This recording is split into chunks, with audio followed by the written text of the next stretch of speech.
What is it about baseball that inspires us to dream?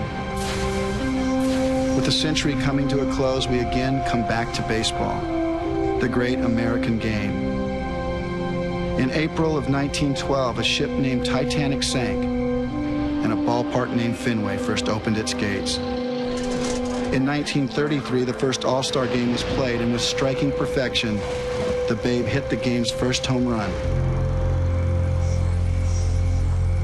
Once again, it is summertime in America, and with its warmth comes the Midsummer Classic, in the park whose unique character makes it so special. And tonight, the legends of the game will come. Hey! Is this heaven? No. It's Iowa. A cornfield that was transformed into a field of dreams allowed America to again believe in baseball's magic. And tonight, for love of the game, the imagination of this country will once again be captured by all the players of the game today and by its storied past. It's the American League and the National League playing in the All-Star game, a game between baseball's best. The beauty of baseball is marked by its players, from the Babe to Mighty Mac, from the Splendid Splinter to Nomar, from Say Hey to Sammy. On no other night do baseball stars shine as brightly. The perfect 9 against 9, a piece of wood and some leather. These are the tools of their trade.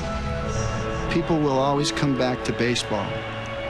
They call it our pastime, but more appropriately, it is our present and our future. In this final summer of the 20th century, tonight's All-Star game will be played beneath Boston's giant green monster.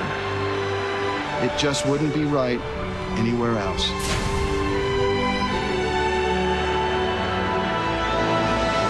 Ladies and gentlemen, in celebration of this, the last All-Star game of the 20th century, we now present the greatest collection of baseball talent ever gathered on one ballpark field. Ladies and gentlemen, your all-century team greats, 2 past commissioners, Carlton Fisk, Tom Seaver, 35,000 rabid fans, George Brett. Tonight, the unending thread of baseball of the 20th century, Raleigh Fingers, Joe Morgan. That thread tied off neatly in what amounts to an all-time All-Star game. Good evening from Fenway Park as the chills run through every body in this house. This is the Blockbuster All-Star pregame show alongside Steve Lyons. I'm Keith Olbermann, and we are now multiplying it by many times. A great game in a big place to have it with an epic moment here. Keith, I played in this town, and when you play well in front of these fans, they are the best fans in the country. When you play poorly in front of them, they are the most knowledgeable fans in the country. The thing that they know most painfully is the fact that they have not been able to cheer for a winner for 80 years. They are waiting for great baseball, and that's what we're giving them tonight with the best that baseball has to offer. The thing that I'm waiting for, their own son here, Nomar Garcia-Parra. The torch has been passed from Mo Vaughn.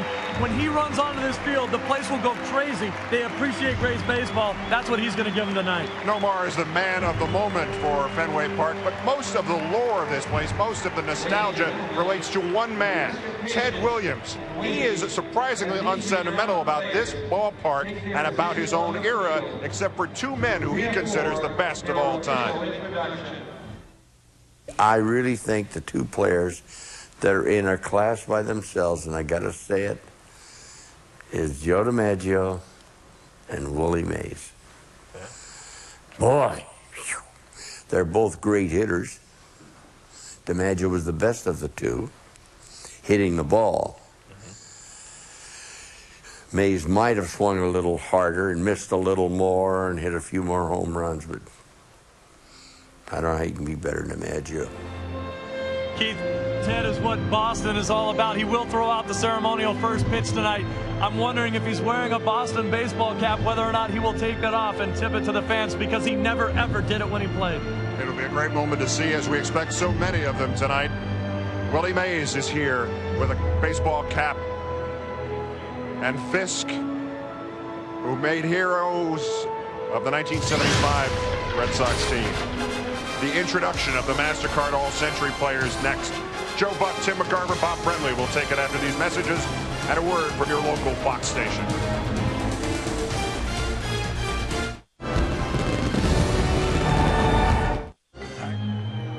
Welcome back to the Blockbuster Video All-Star Pregame Show, brought to you by Blockbuster Video.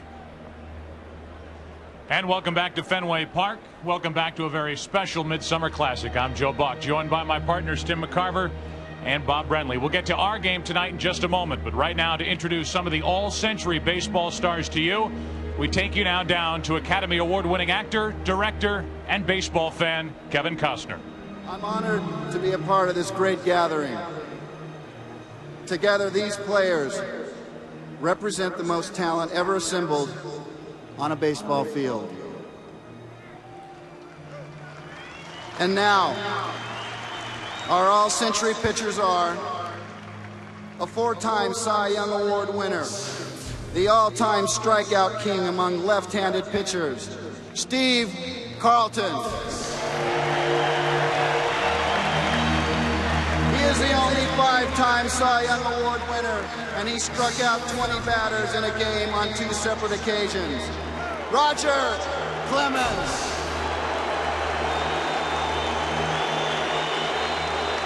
One of the game's most dominant closers. He won both the Cy Young and MVP awards in 1990. Dennis Eckersley.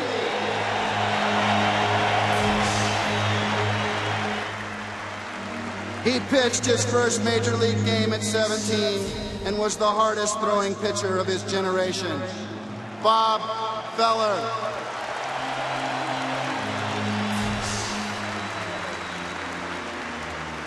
The first modern-day relief ace who saved 6 World Series games for the Oakland A's in the early 1970s. Raleigh Fingers.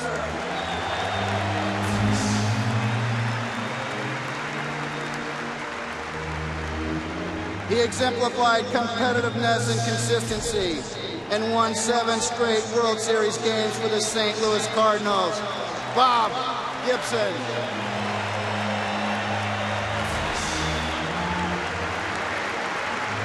He won more games in the 1960s than any other pitcher and is the pride of the Dominican Republic. Juan Marshall.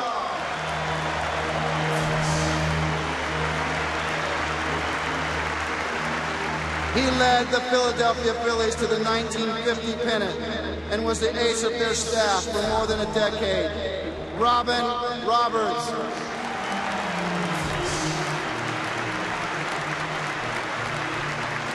He was the ace of the 1969 world champion Miracle Mets. 3-time Cy Young Award winner Tom Seaver.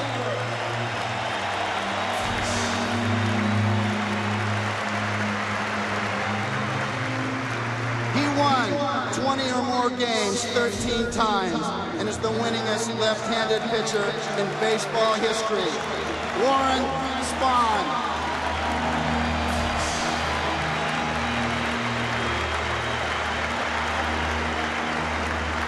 And now our all-century catcher is a hero to Red Sox fans for his dramatic home run in the 1975 World Series. He holds the all-time record for games caught. Carlton Fisk.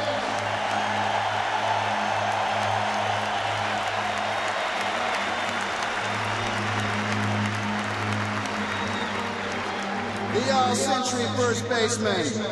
He was the epitome of raw power, and he hit more home runs than any American League player in history except Babe Ruth. Harmon Killebrew.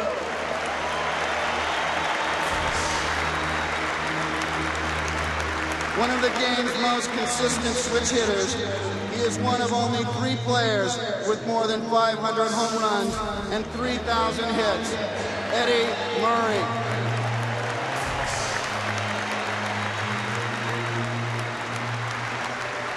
The all-century second baseman is this all-time record holder for home runs and games played at second base, won back-to-back MVP awards in 1975 and 1976 as a member of the Cincinnati's Big Red Machine, Joe Morgan.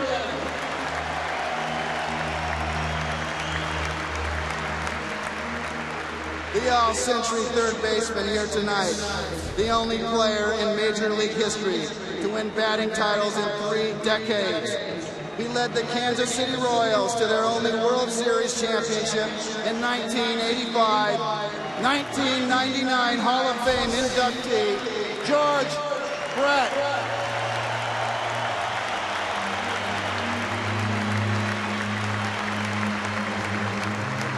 This 1993 World Series MVP ranks 8th on the all-time hit list and is the only player in World Series history to have 5 hits in a game. Paul Molitor.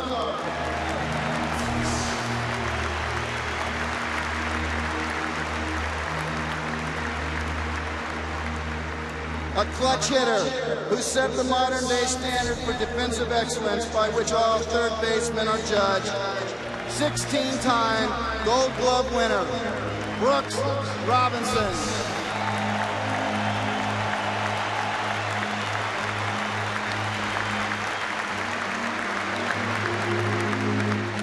He possessed an unprecedented combination of power and defensive skill and speed that made him one of the game's all-time greatest third basemen. 3-time MVP and 10-time Gold Glove winner, Mike Schmidt.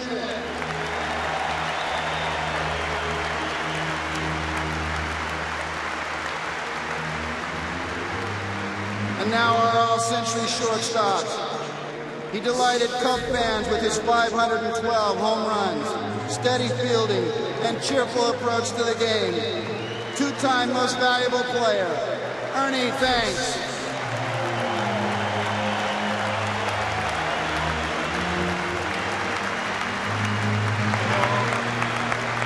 Considered the greatest defensive shortstop of all time. This fan favorite won 13 Gold Gloves, 12th-time elected All-Star Ozzie Smith.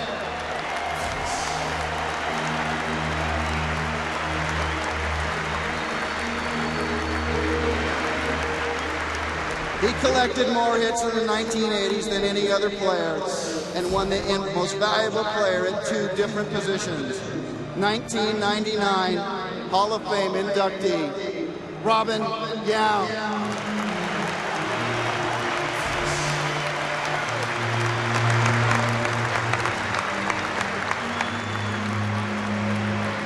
Our all-century outfielders are an exceptional all-around player.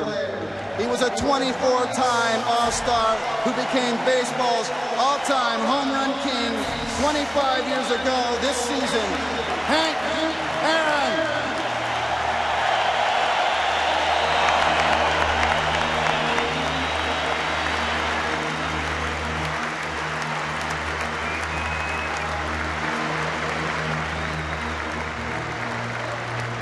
A devastating force on the base paths. He was the best base stealer of his time and one of the greatest in history. Lou Brock.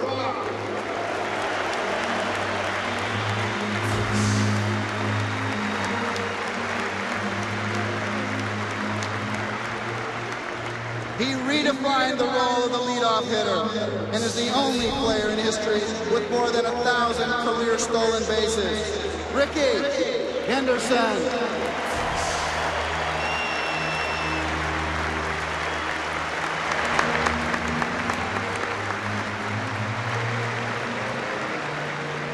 Known as Mr. October for his World Series heroics in New York and Oakland, he was one of baseball's premier power hitters and clutch players.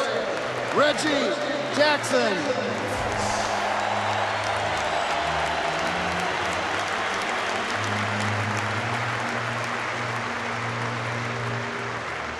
This 10-time Gold Glove winner, an 18-time All-Star from the Detroit Tigers, was one of the most durable and consistent players of his time. Al Kaline.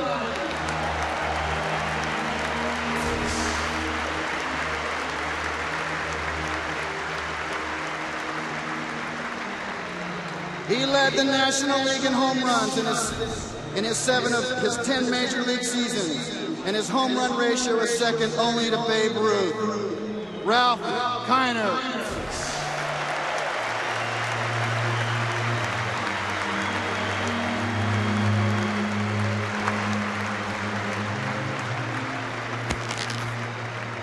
The Giants say hey kids.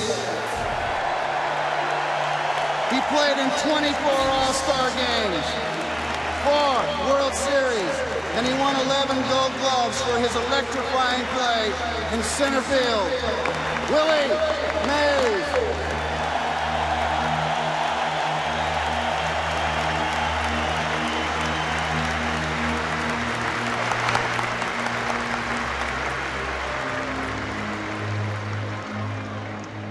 This 3-time most valuable player and 24-time All-Star for the St. Louis Cardinals was among the greatest all-around offensive players of the 1940s and 50s. Stan, the man, Musial.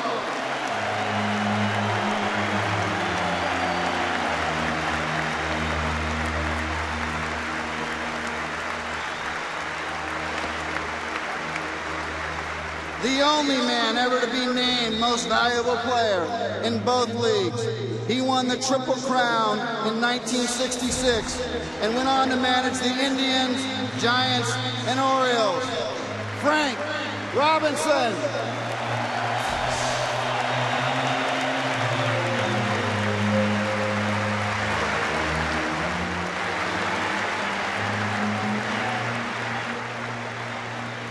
He was the last player to win the Triple Crown.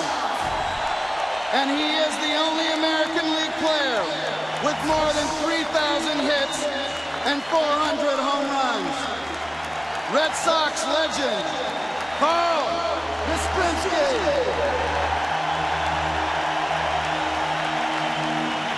Ladies and gentlemen, your all-century players.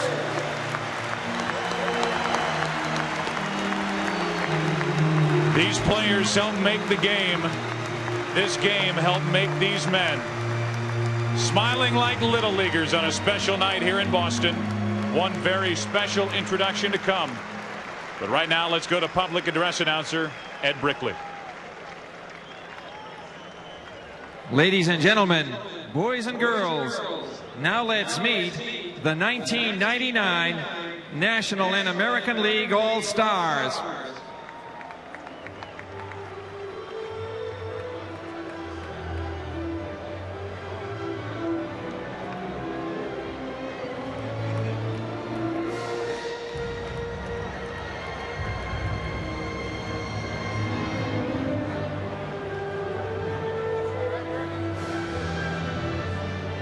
While the latest edition of All-Stars gathers on the baselines, while they get ready, we take you down to another member of our broadcast team, Tom Brenneman, standing by with the Commissioner of Baseball, Bud Selig. Joe, thank you very much. And Commissioner Selig, the magical moments here when the introduction of the 41 living legends, and now you have the fate of trying to decide, whittling that list down for the all-century team. How are you going to do that? Well, we've compiled the list from the experts. We're down to 100 players. Now the fans are going to vote into September. We've done it by position. It's going to be tough, but I have faith that fans will do it, and it's so exciting. I can't tell you how emotional this whole day has been for those of us who love the history of the game, and to see these people here and understand what they've done for baseball and in every way. This has been just a remarkable experience. And now we'll vote to see who the top 25 are, and Tom, to make sure that everything, if there are any inequities, we're going to add 5 players later on, so there'll be 30. But I really look forward to the voting. I think it'll be terrific, and you've got 100 players here, and it's tough picking them, but it's been a great experience. And before I let you go, I'm assuming that Tim McCarver and Bob Brenly will both be on the all-century team. Well, Commissioner, I'll tell you, we'll probably let you go now. We're running out of time with that question. Let's go to Ed Brickley, the public address announcer. And now, ladies and gentlemen, the coaches and reserves from the National League All-Stars. The coaches are From the Chicago Cubs, their manager, Jim Riggleman. From the Cincinnati Reds, their manager, Jack McKeon. And now the National League reserves. From the Arizona Diamondbacks, outfielder Luis Gonzalez and pitcher Randy Johnson.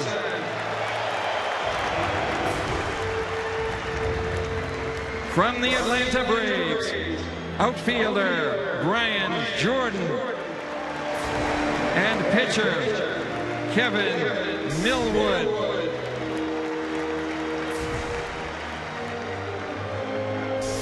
From the Cincinnati Reds, first baseman Sean Casey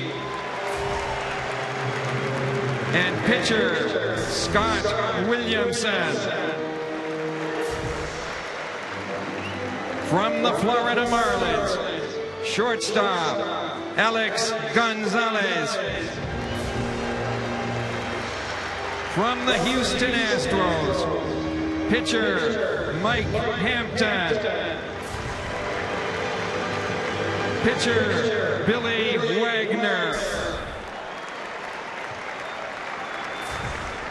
And pitcher Jose Lima.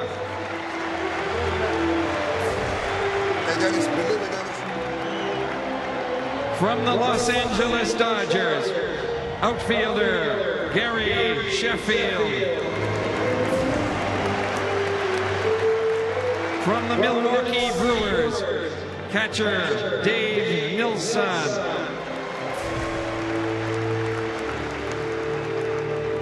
From the Montreal Expos, outfielder Vladimir Guerrero.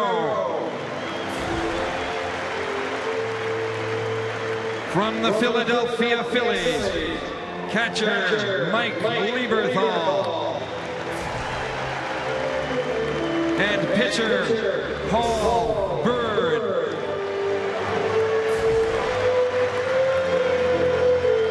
From the Pittsburgh Pirates, third baseman Ed Sprague. From the St. Louis Cardinals, pitcher Kent Bottenfield.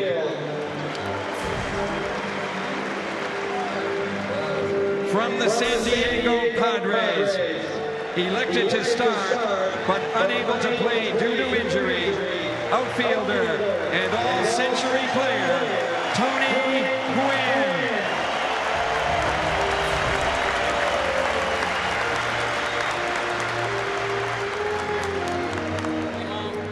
Pitcher Andy Ashby.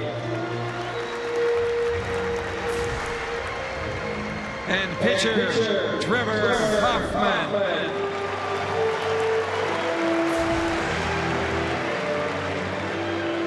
And from the San Francisco Giants, second baseman Jeff Kent.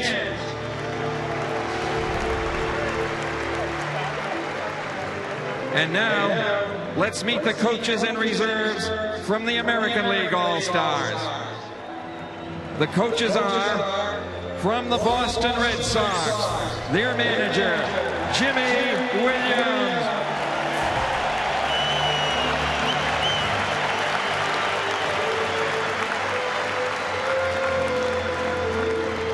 And from the Chicago White Sox, their manager, Jerry Manuel. And now, the American League All-Star Reserves. From the Anaheim Angels, pitcher Troy Percival. From the Baltimore Orioles, outfielder Harold Baines. Outfielder B.J. Surhoff. And pitcher Mike Mussina.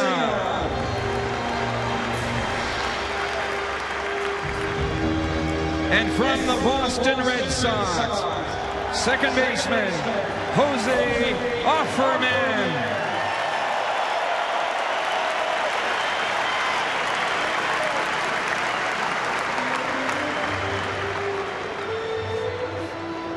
And from the Chicago White Sox, outfielder Maglio Ordonez.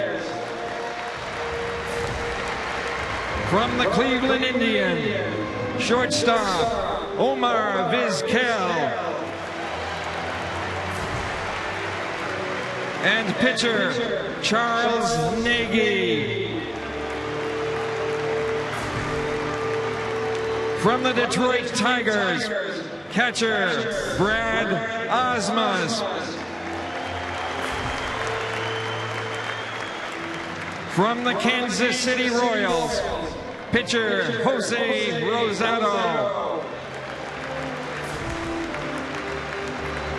From the Minnesota Twins, infielder Ron Coomer. From the New York Yankees, shortstop Derek Jeter.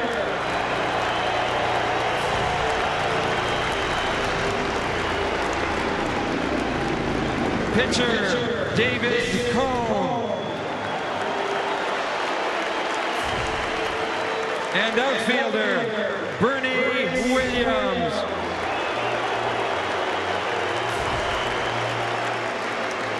From the Oakland Athletics, first baseman John Jaha. And from the Tampa Bay Devil Rays, pitcher Roberto Hernandez. From the Texas Rangers, pitcher John Wetland. And pitcher Jeff Zimmerman. And from the Toronto Blue Jays, third baseman Tony Fernandez. And outfielder Sean Green.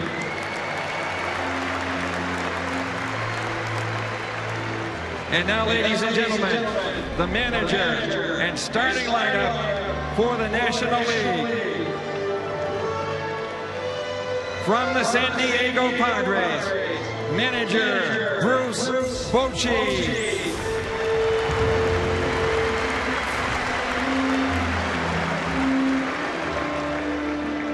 Batting first, playing shortstop, from the Cincinnati Reds, Barry Larkin.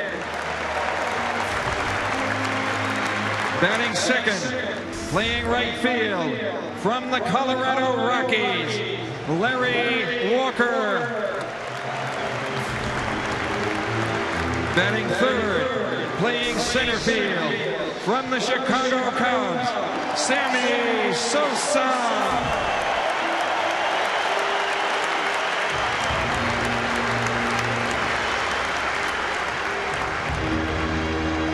Batting fourth, playing first base, an all-century player from the St. Louis Cardinals, Mark McGwire.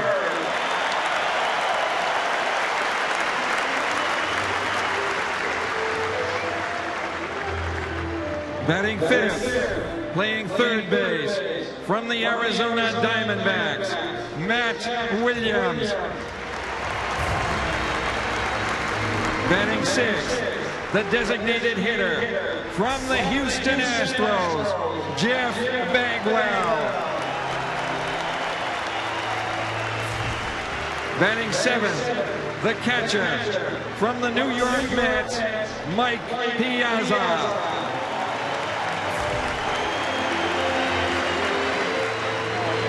Batting eighth, playing left field, from the Milwaukee Brewers, Jeremy Burnett. Batting ninth, playing second base, from the Arizona Diamondbacks, Jay Bell.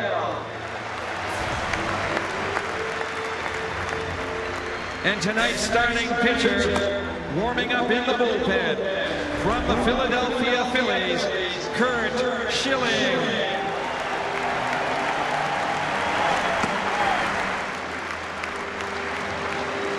And now the manager and starting lineups for the American League. From the New York Yankees, manager Joe Torre.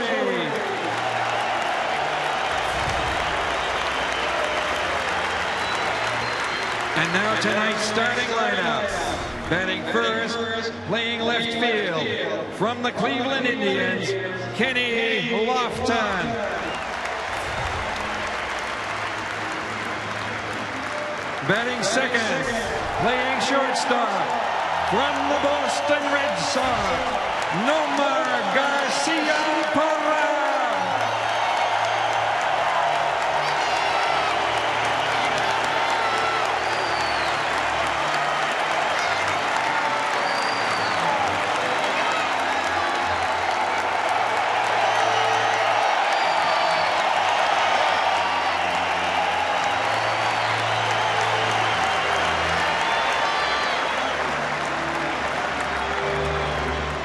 Batting third, playing center field, an all-century player from the Seattle Mariners, Ken Griffey Jr.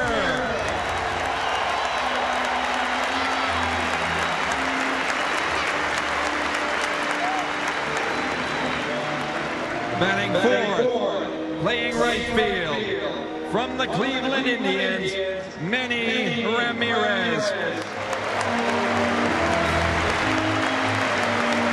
Batting fifth, playing first base, from the Cleveland Indians, Jim Thome.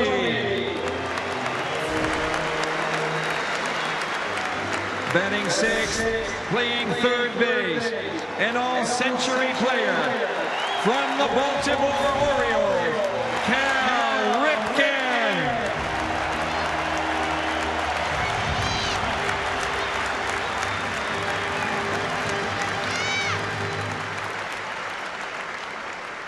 Batting seventh, the designated hitter, from the Texas Rangers, Rafael Palmeiro.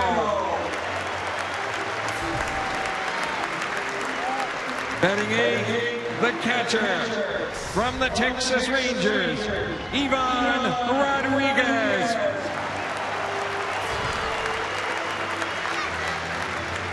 Batting ninth, playing second base, from the Cleveland Indians, Roberto Alomar.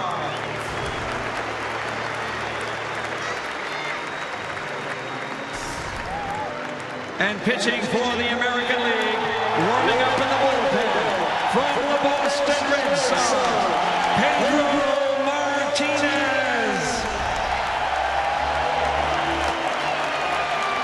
Present and past stars out tonight in Boston will return to Fenway Park with the national anthem and the reintroduction to this Fenway crowd of one of the best ever to play this game, Ted Williams. He throws out the first pitch tonight. Back to Boston after these messages.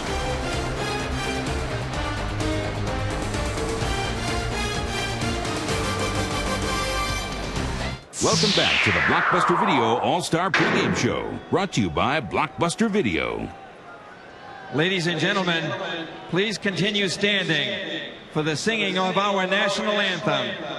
To honor America, please welcome Grammy Award-winning epic recording artist, a native of Dorchester, Massachusetts, Donna Summer.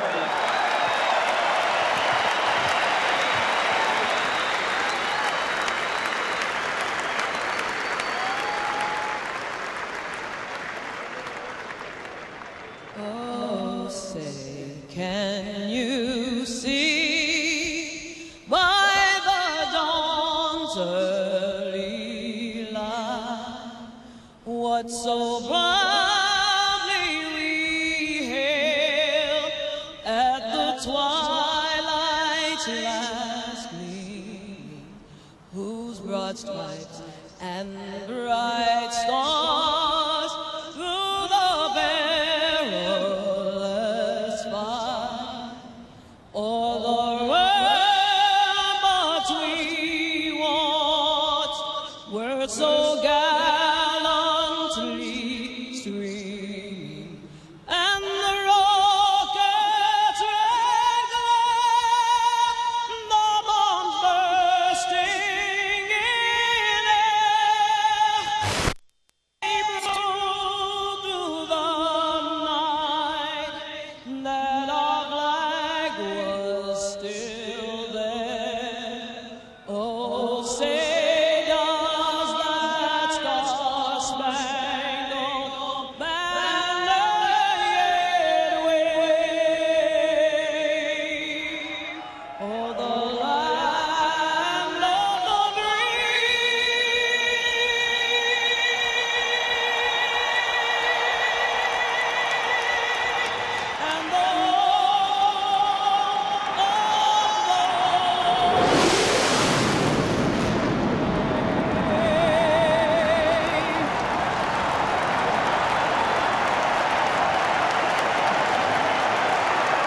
uniform for 22 years. He wore the uniform of the United States Marines for 4.5 more. He owned left field at this very ballpark. He was the last man to hit 400 in a season, and he did it 58 years ago. He hit 521 home runs, including one on his last at-bat. Ladies and gentlemen, please welcome the greatest hitter that ever lived, number 9, Hall of Famer, baseball legend, Ted Williams.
You know what I told Boxy that, and I told Mattingly that.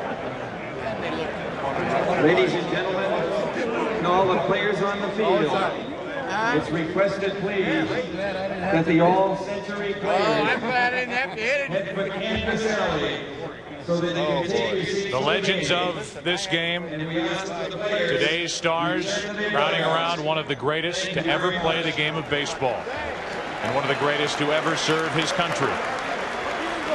We try as hard as we can and hope that this moment translates on television. The feelings that we're getting here at Fenway Park at this 70th Midsummer Classic. Just a moment, Ted Williams, My man right here.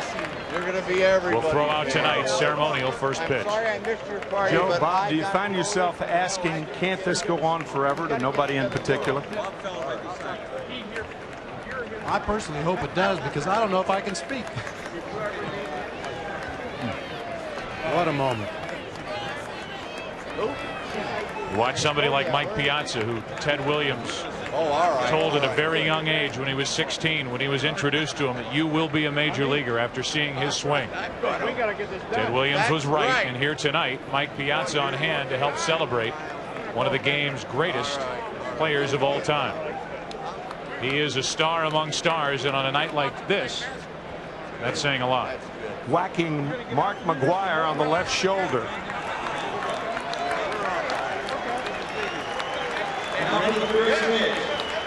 Ted Williams is the pitcher.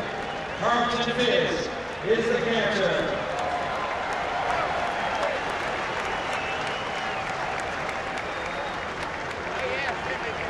Ted Williams will throw out tonight's ceremonial first pitch. He will throw it to Carlton Fisk. Kyle Yastrzemski on hand as well. A celebration here tonight in Boston. With help from Tony Gwynn. Where is he? He's right there. Oh, all right.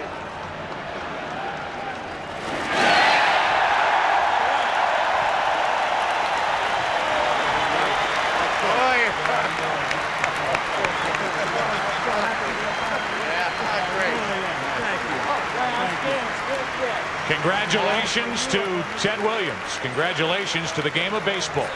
Here tonight, a wonderful July night in Boston. Cool evening, fall-like atmosphere, and a moment that none of us will probably ever forget. We'll come back with the first pitch. The best the American League has to offer against the best the National League has to offer in a moment.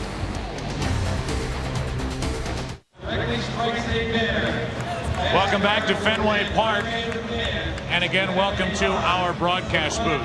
I'm Joe Buck, joined by my partners here tonight, Tim McCarver, Bob Brenly. A big build-up to tonight's game, well worth every minute. Tim McCarver, I can't help but ask you, as we sat up here watching, you were so involved with at least two of those guys' careers, Steve Carlton, Bob Gibson. What touched you while you watched them being introduced here tonight? Well, just a ton of memories, most all of them good, about Bob Gibson's 67 series here against the Boston Red Sox, and the remarkable career of Steve Carlton, the winner of 329 games. You're the analyst here. Analyze tonight's game. What do you expect to see in an all-star game? It's usually tough to tell going in. Well, there are a lot of sluggers here tonight, and a very inviting green monster, obviously. But keep in mind that these sluggers and these players will be facing the #1 starters and relievers of their respective teams. Also, since 1933, the first year of the All-Star game, the composite average is only 246.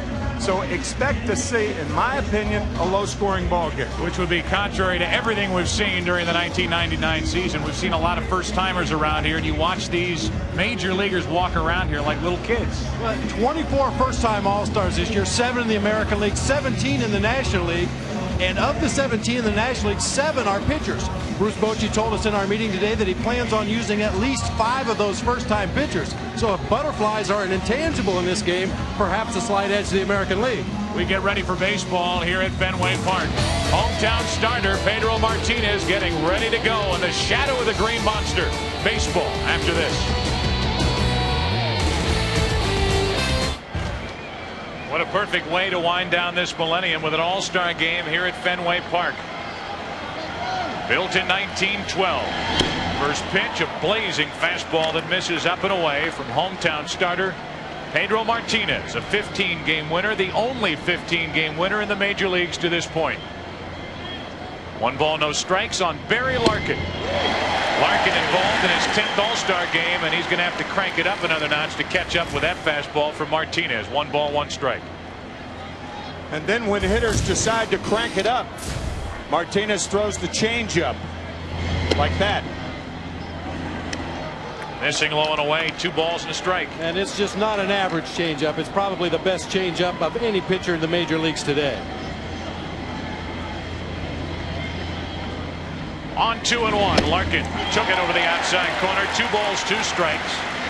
From mid-80s to mid-90s on that fastball, and you look at the 15-game winner with that league-leading ERA of 2.10. 3 complete games for Pedro Martinez. Larkin way late, still 2-2. You see the scouting report on Pedro Martinez. Great movement on the fastball. We've seen that already. Works both sides of the plate. We've seen the great changeup with the arm action. He also has a curveball. I mean, this is not fair. A guy with 3 top shelf pitches at his disposal. Still 2-2. Leadoff hitter Barry Larkin. That'll get out of play to keep it 2 balls, 2 strikes as Pedro cranks it up to 97 miles per hour. Larry Walker will follow, and then Sammy Sosa. As this crowd settles in on what has already been an emotional night here at Fenway Park.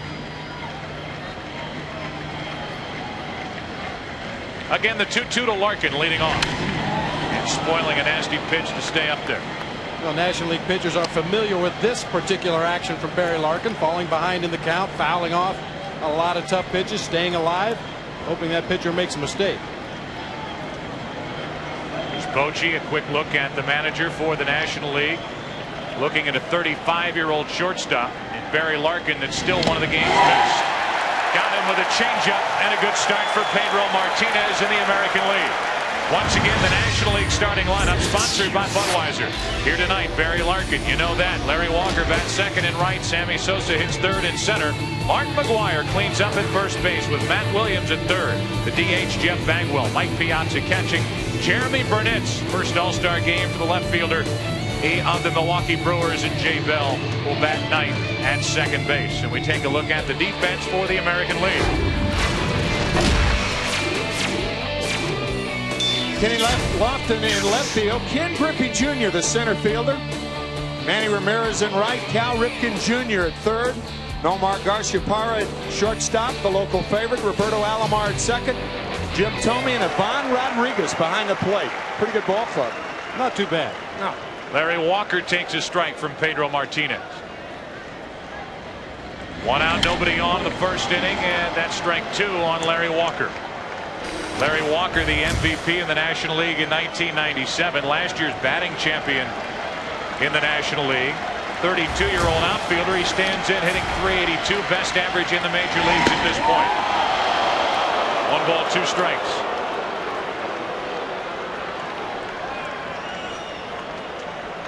Joe Torre, manager of the Yankees, in charge of selecting the reserves and the pitchers for this. Goodbye, Larry Walker. See you later.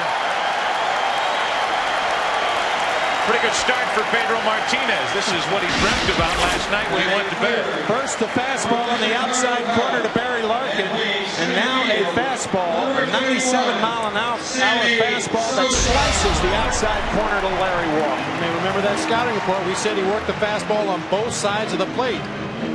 And that's not as easy as it may appear for a pitcher whose fastball tends to tail back in toward the center of the plate. Tonight's telecast also available in Spanish by utilizing the SAP button on your television. How proud they must be right now in the Dominican Republic. 2 of their favorite sons hooking up here in the All-Star game. Sammy Sosa leading the major leagues with 32 home runs. He hit 66 a year ago. Taking on Pedro Martinez, leaning back from strike 1. First curveball of the night from Martinez, and was it wicked? It's a good old-fashioned knee buckler. Jelly legs from Sammy Sosa. Whoa. And a 1 ball, 1 strike count. 96-mile-per-hour fastball missing to Sosa. How'd you like to hit 66 home runs and not even lead your league? Man behind him in tonight's lineup, Mark McGwire, of course, hit 70. The 2-1. And Pedro Martinez is in position to strike out the side here in the first.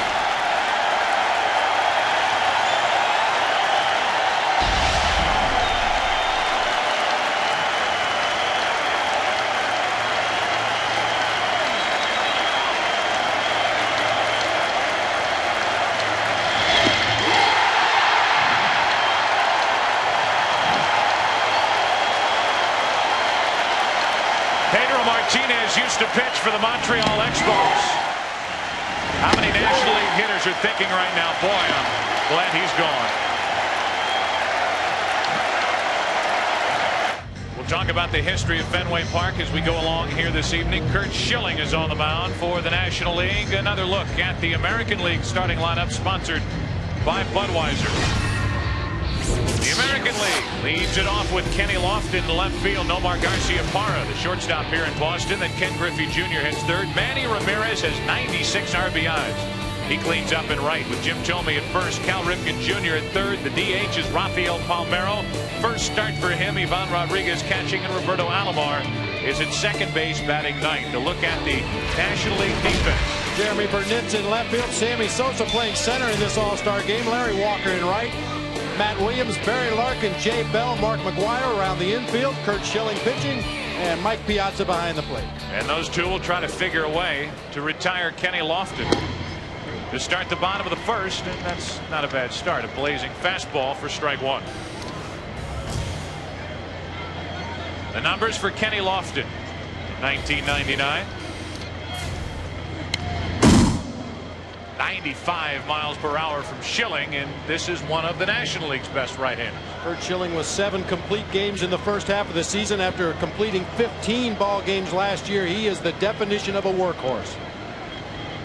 Third all-star game for Curt Schilling, his first start on 0-2. Lofton a late swing. And we look at the scouting report for Curt Schilling. Over 300 strikeouts the last 2 years. That's each year. Premier power guy, heavy fastball, a hard cutter, similar to a slider. Still goes to late breaking splitter with 2 strikes like that. And Lofton wouldn't go after it. 1 ball, 2 strikes. On deck, Nomar Garciaparra in the starting lineup thanks to the internet voting. Pedro Martinez, perfect start for him on the mound. 1 ball, 2 strikes. First ball in play. McGwire feeds Schilling, a race to the bag, and Schilling didn't win. Lofton with that great speed is on with an infield single. That's the advantage of the American League over the National League, the speed of the American League, and look for them to use that speed once they get on. Or Kenny Lofton beating Schilling to the bag. Those are the kind of plays that you may see mistakes on throughout an all-star game because you have guys who don't play together all year long. That's a routine play for a pitcher and a first baseman who have played together all season long. Big ovation for Garciaparra. Talked about the internet voting. Final week of voting as you look at Derek Jeter. Garciaparra was down by about 30,000 votes. They tabulated the internet votes as he goes up there ripping. And he ends up winning that shortstop position for this all-star game by 20,000 votes over Derek Jeter. And it was no surprise to any of us the way Derek Jeter handled that situation very well and was happy, at least this is what he said, that Garciaparra ended up the starter here in his home ballpark, and I think he means it. I think he means it as well. Both outstanding shortstops, no question about it. Either guy could have started this ball game, and you wouldn't have gotten too many complaints outside of their home ballparks.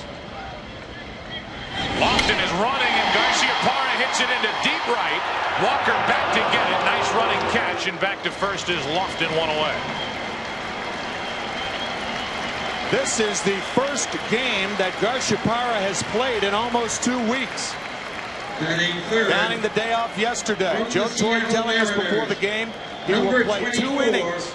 1 at bat probably, but 2 innings, and then he will allow Garciaparra to go out to the field and then replace him with Derek Jeter, and Garciaparra will leave the field with a standing O like he deserves in this ballpark.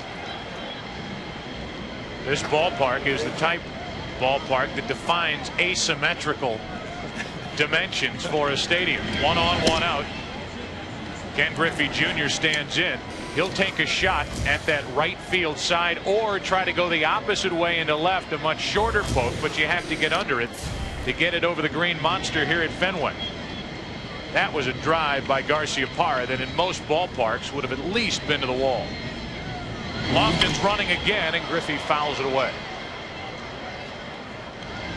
Well, all these guys are all-stars on the field tonight, but some all-stars are more than all-stars. Ken Griffey Jr., 476 all-time all-star batting average. You see where he ranks on the all-time list. For the 7th time, Ken Griffey Jr., the leading vote getter in baseball, heading to the All-Star game.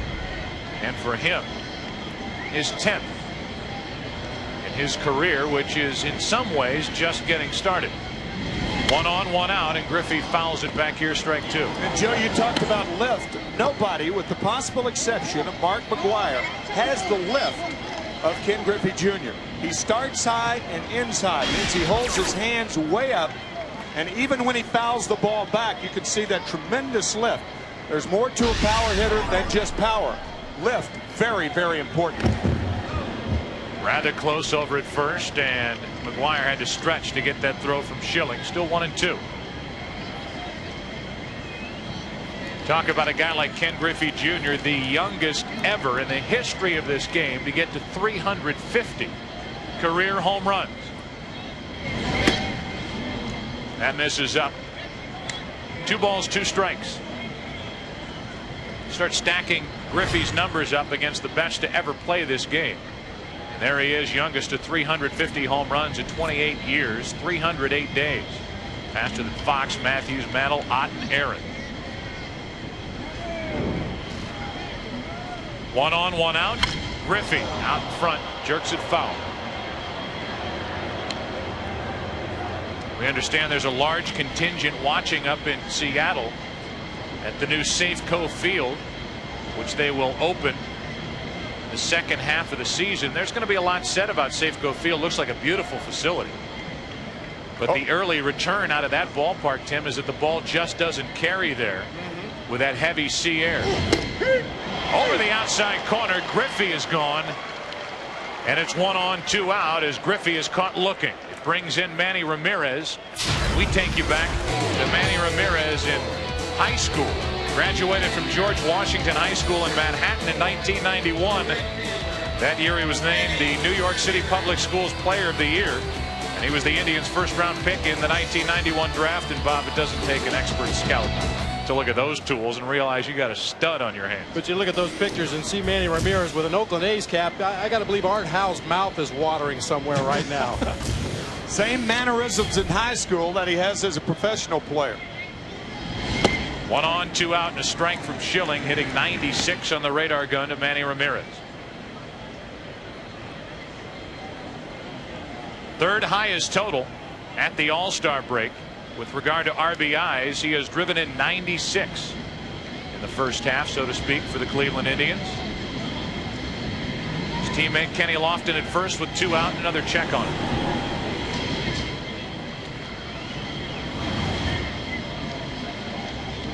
Hank Greenberg did not make the All-Star team in 1935 with 35 home runs and 103 RBIs.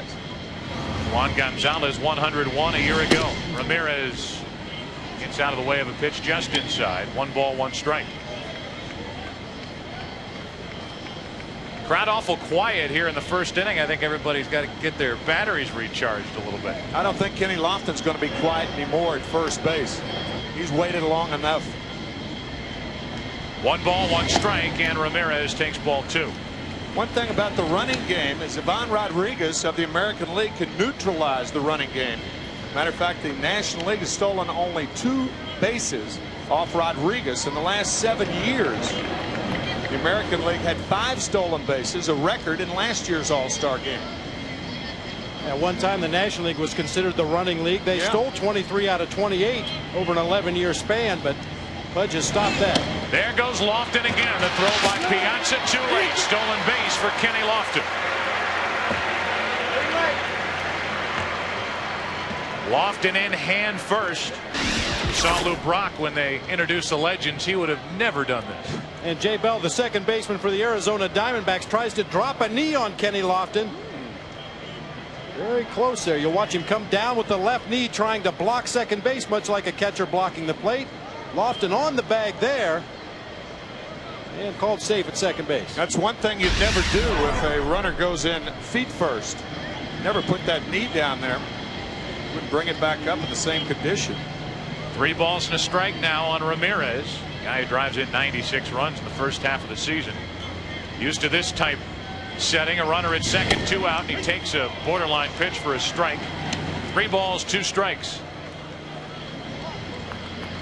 Another Indian. Jim Thome waiting on deck. Later on in the lineup, Roberto Alomar batting 9th. Like an Indians road game here at Fenway. From catcher cam, the mask of Mike Piazza reaching up to get that pitch to Ramirez and a 2-out walk.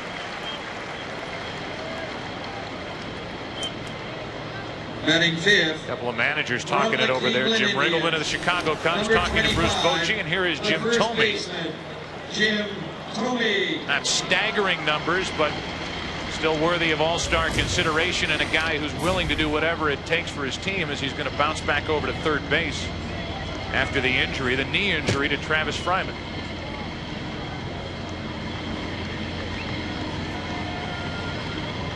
Thome with 2 on, 2 out. You got Kenny Lofton at second of the Indians, Manny Ramirez at first of the Indians, and Thome trying to bring them home. And it was the Cleveland Indians last year that ended the Red Sox season with a win in this ballpark on the road. Dangerous at bat for Schilling here. Thome, a good high fastball hitter. Into center field, a base hit. That'll bring Lofton to the plate.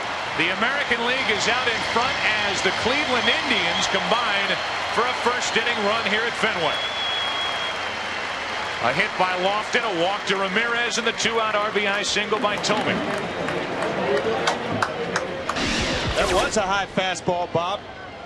Right down the pipe. Didn't hit it crisply, but good enough.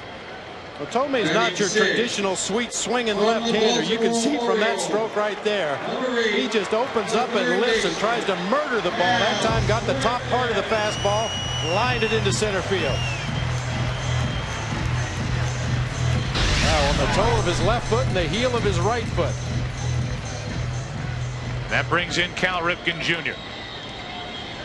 For Cal, his 17th All-Star game as he lines a base hit into right field.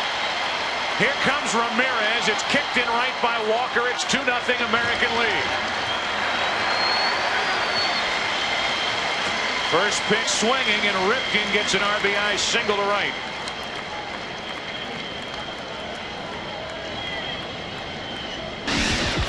Cal Ripken, the most valuable player in 1991 when the All-Star game was played up in Toronto. Ball bobbled momentarily by Larry Walker. Probably would have been a play at the plate had Larry come up with it cleanly. That figures to be the plan of attack for both offenses in this ball game. Attack these pitchers early in the count. Don't let them get to those devastating out pitches. In Schilling's case, the split finger. In Martinez's case, the changeup. The designated hitter. And here's Rafael Palmeiro, who gets a chance to start in the All-Star game for the first time. And you see those numbers, which are overwhelming. A .355 average. 22 home runs, 76 RBIs.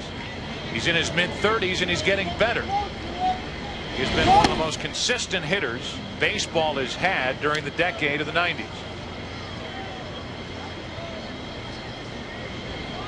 Joe Torre with the selection of Rafael Palmeiro when Jose Canseco could not make it. Undergoing back surgery for a bulging disc. He needed a DH, and who better to call on and give this guy finally a chance to start. Harold Baines was added to the American League roster, and Palmeiro inserted in the designated hitter role. 1 ball, 1 strike from Schilling. Reaching for it, McGuire makes the play, and the easy put out at first but damage is done. 2 runs for the American League. Mark McGwire will lead off in the second for the National League. Back to work, Pedro Martinez.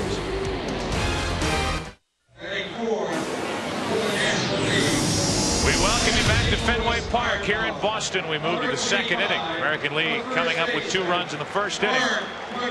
RBIs by Tomey and Ripken, and Mark McGwire steps in.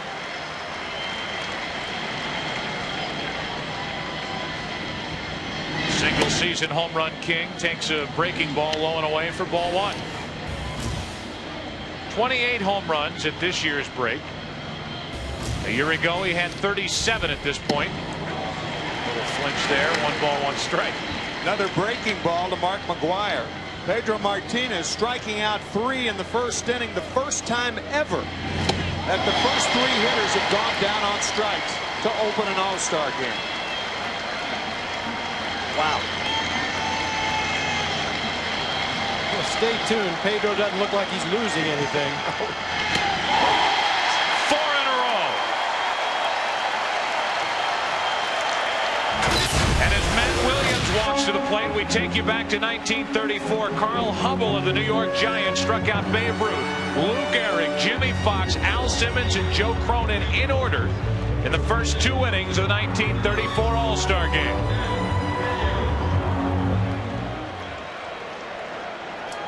Trying to tie that record is Pedro Martinez as he works to Matt Williams. It won't happen. The ground ball to second, bobbled by Alomar, and the throw too late. Should be an error for Roberto Alomar, 7-time Gold Glove Award winner. He's made only 3 all season, but that was a typical and an easy chance for Alomar. It's an error. Looked like it hit him on the heel of the glove, the hardest part of the glove, and ricocheted up into his midsection, stayed right in front of him.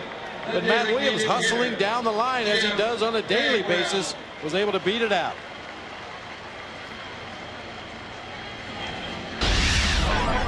Obviously atypical. Anytime a guy makes an error on a play like that in an All-Star game, it's atypical. But Roberto Alomar is as sure-handed a second baseman as this game has. 1 on, 1 out. And Bagwell looks back at Jim Evans and says, really? Strike 1. Says they call that on me in the other league too. Well, here's a guy who year after year, along with his second baseman Craig Biggio, probably as good a quinella as the National League has to offer on the right side of the infield. And he could have been doing it for the Boston Red Sox. Traded from the Red Sox in 1990 on July 31st. Make that August 31st for Larry Anderson.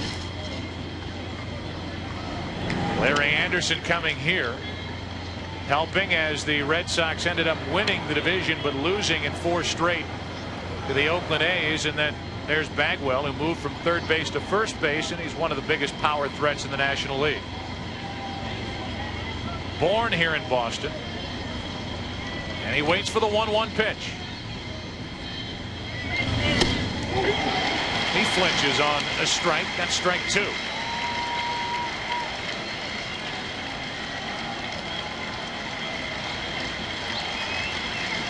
Back in '89, the 4th round selection of the Red Sox, last played here in a competitive game in a college all-star game.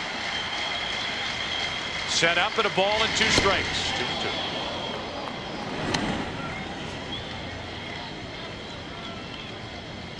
The threats just keep on coming. Mike Piazza will follow.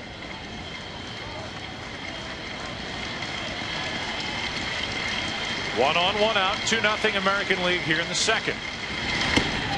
Throw down to first, and Williams just gets back. Nobody does it better than that man behind the plate, Pudge Rodriguez. Quick feet, strong arm. Matt Williams back ahead of the tag by Jim Tomey. That is a lethal combination, by the way, for base runners. Quick feet, strong throwing arm. 3 balls, 2 strikes on Bagwell. Runner goes, swing and a miss, struck him out, thrown down. Williams is gone, strike him out, throw him out, double play. And Martinez has faced the minimum through 2. Ivan Rodriguez, 7-time Gold Glove Award winner, He just gunned down Matt Williams, and you look at what he brings to the All-Star game. It's already been said, quick feet, great arm. The American League uses those feet and that arm after an inning and a half, 2-0 American League.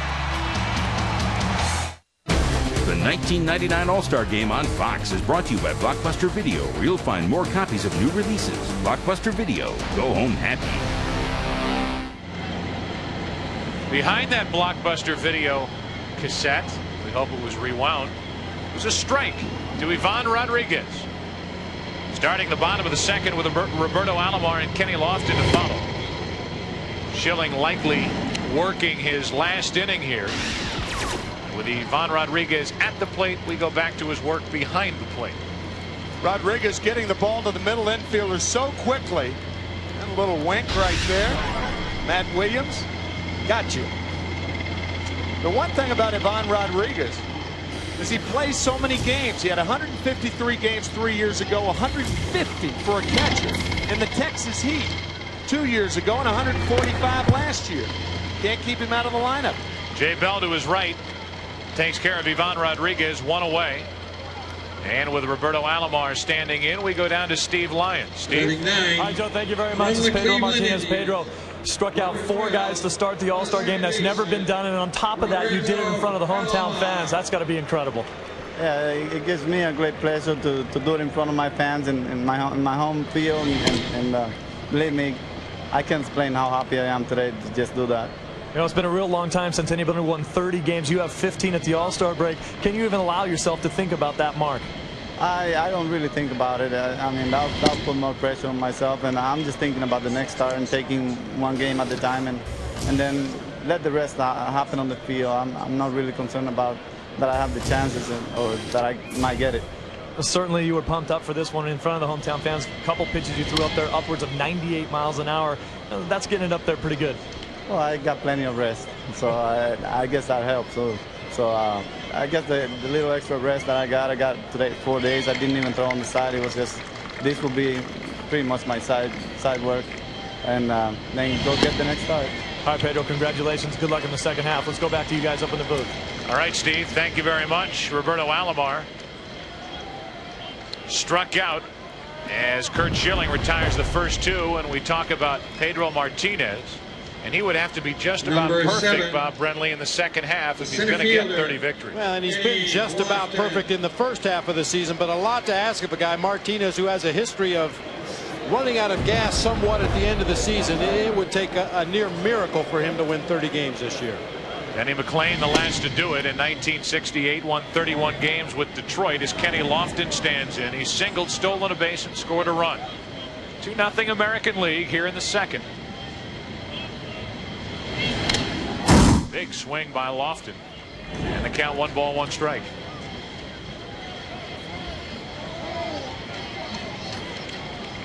Lofton got it started in the first inning with an infield single. A little ground ball to first, and McGuire couldn't get it to Schilling. Maybe better put, Schilling couldn't get it to first base in time to get Lofton. 1 ball 2 strikes. Pepsi wishes to congratulate Ken Griffey Jr. as the top vote getter in the American League All-Star balloting. While Sammy Sosa received the most votes over in the National League. He makes his first start here tonight. And there's Sammy Sosa. Starting in center field this evening.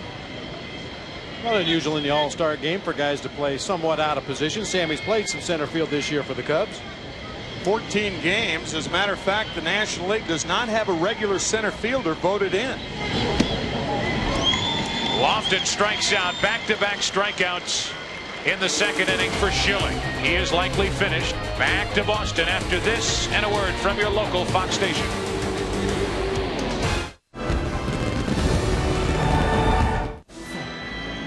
Remember, we told you before the game that Joe Torre told Nomar Garciaparra that he would play 2 innings, and then he would send Derek Jeter out once he took the field in the top of the 3rd. I think what changed Joe's mind was that Garciaparra will be leading off in the bottom of the 3rd inning, so look for Garciaparra to hit 1 more time and then have Jeter go in the ballgame.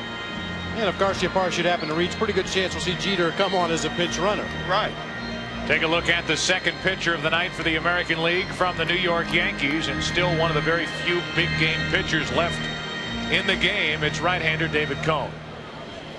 See the opposing batting average only .220 against David Cone. Here's another pitcher with a whole pocket full of pitches at his disposal. I think at times David Cone invents pitches out there on the mound. Drops his arm angle. He'll throw overhand 3/4, drop down almost to sidearm at times. I think it's time to drop down. Look who's up. New York, New York, Yankees and Mets. Mike Piazza leads off and takes a strike. Drop down slider right there. First pitch to Piazza. What a series for Mike Piazza in this most recent weekend series, interleague action between the Mets and the Yankees. He's out in front and lines that one foul down the left field line. Here's a guy who popped 2 big 3-run home runs, 2 monstrous home runs against the Yankees, as the Mets ended up winning their first interleague series against the Yankees. The past 3 years, they won 2 of the 3. 0-2 the count. And there's another drop down breaking ball. It's still 0-2. Bowie Kuhn and Faye Vincent, 2 former commissioners of this game, watching here at Fenway Park. And again, when they send out the invitation for the All-Star game and it has Fenway Park at the top of it, you're going to get a lot of response. But Selig seated next to Ted Williams. John Henry next to Ted. His son, as Piazza strikes out. And it's been 6 strikeouts for the American League side. Pedro Martinez struck out 5, and David Cone starts with a strikeout. The fastball and the changeup of Martinez to the drop down slider and splitter of David Cone. No relief from the American League pitchers so far. I was talking about bullpens. It could come at you with different looks. These are starters that come after you with different looks. Here's Jeremy Burnett, who ended up representing the National League in the final round of the Home Run Derby here last night. He's on a big power display, and he takes a strike over the inside corner. Here's a guy who is thrilled to be here in Boston. Big swing. 0-2. You can say that about every swing that Jeremy Burnett takes. He just does not get cheated at the plate. Chasing a bad pitch out of the strike zone right here. Always takes that big rip. Guy who hit 38 home runs last year. He fouls that one off to the left. I have seen almost all of David Cone's starts this year, and I have never at any time seen him face 2 hitters that throw as hard as he's throwing tonight. Talk about that little extra adrenaline you get in this ballpark in this game. 5-time All-Star is David Cone. He misses outside. And the count 1-2.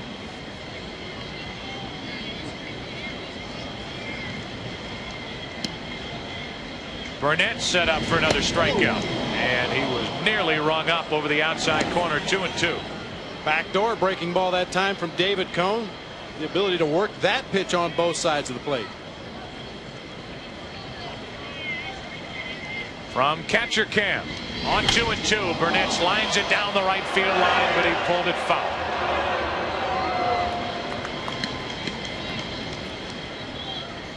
I would have to imagine the Cleveland Indians and John Hart, who has done such a terrific job putting that team together. One of the most dominant teams in the game over the past 7-8 years. Has to look at Jeremy Burnett as one who got away, as he lines one into right field, a base hit down toward the corner. It should be a double. Dug out of that corner by Ramirez, and the National League has its first hit. It's Jeremy Burnett and a double here in this 3rd inning. Down below, Jeremy Burnett resting at second. The double, providing baseball fans with live aerial coverage of historic Fenway Park is Budweiser's own Bud One Airship. Budweiser, the official beer of Major League Baseball.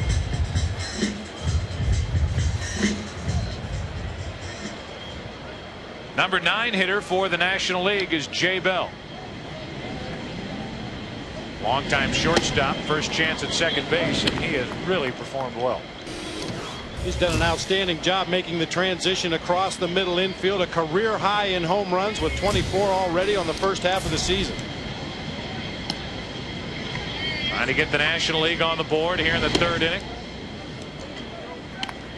And his teammate Randy Johnson is ready to go out in the National League bullpen. He will be next.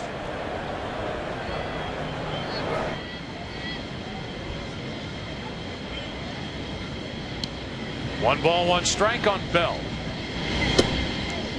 Cone falls behind. Jay Bell with 24 home runs on the year, but none bigger than his last one. He hit a grand slam home run on Sunday in the 6th inning that won $1 million for one fan. A little late with that swing. 91 miles per hour from Cone. 2-2. Lady named Guyleen Hoyle correctly picked the player and the inning, and a grand slam was worth $1 million. $1 million bucks. Forgot we had Captain Diamond back here in the booth with us. He remembers the name. As Bell takes strike 3 over the outside corner. That's 7 American League strikeouts of National League hitters, and 2 out here in the 3rd inning. Dropping down and throwing the fastball on the outside corner. We mentioned Cone throwing the breaking ball on both corners. He does the same thing with that tailing fastball. Starts just off the outside corner.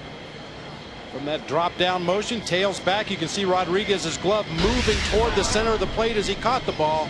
Nice job receiving that pitch. Back to the top of the order, and Barry Larkin, who takes a strike over that outside corner. 3rd most in Reds history. 10-time All-Star selection for a guy who for years was in a log jam at shortstop and caught behind Ozzie Smith, who was honored here tonight. One of the best defensive shortstops ever, and there's one of the best defensive catchers in the game making a good play on a ball in the dirt. That is a great play. That's a 57-foot splitter, and watch Rodriguez like a hockey goalie. Slaps it down, keeps it in front, and prevents the runner from moving up 90 feet. He actually ended up blocking that ball with his left thigh, but there's no such thing as a bad block. If you keep that ball in front, it doesn't matter if you use the umpire to keep it in front. Carlton Fisk watching as Ivan Rodriguez now will take home an All-Star Game bruise. Back to Texas. 1 ball, 1 strike. Up the middle. Off Cone's glove and into center. In to score Burnitz. The lead has been cut in half on a 2-out RBI single by Barry Larkin. Burnitz with a double. Larkin with the RBI single. The one problem with that pitch is if you do not get it outside enough, the right fielder, major league hitters hammer it. And that's what Barry Larkin did. That was on the outside part of the plate, not on the outside corner, and Larkin takes advantage, driving in the first National League run. Perhaps the lack of mobility on the part of Nomar Garciaparra prevented him from getting to that ball. How about that play by Cone? He just took a hit away from Larry Walker. A strained left groin for Nomar Garciaparra. In there defensively, that ball went past him into center, and it's a 2-1 American League lead. Nomar Garciaparra will lead off the American League here in the 3rd inning against just a tough luck left-hander. Yeah, tough luck lefty is absolutely right. Randy Johnson has been about as good as a pitcher can be his last 4 starts, and has absolutely nothing to show for it. He's had a no-hitter, a 1-hitter, and 2 2-hitters thrown against him, while his team has racked up a total of 5 base hits for him. He only struck out 54. Leads the league in strikeouts, opponent's batting average, ERA. Garciaparra, first pitch swinging, pops it into right center. Sammy Sosa wants it. 1 pitch, 1 out.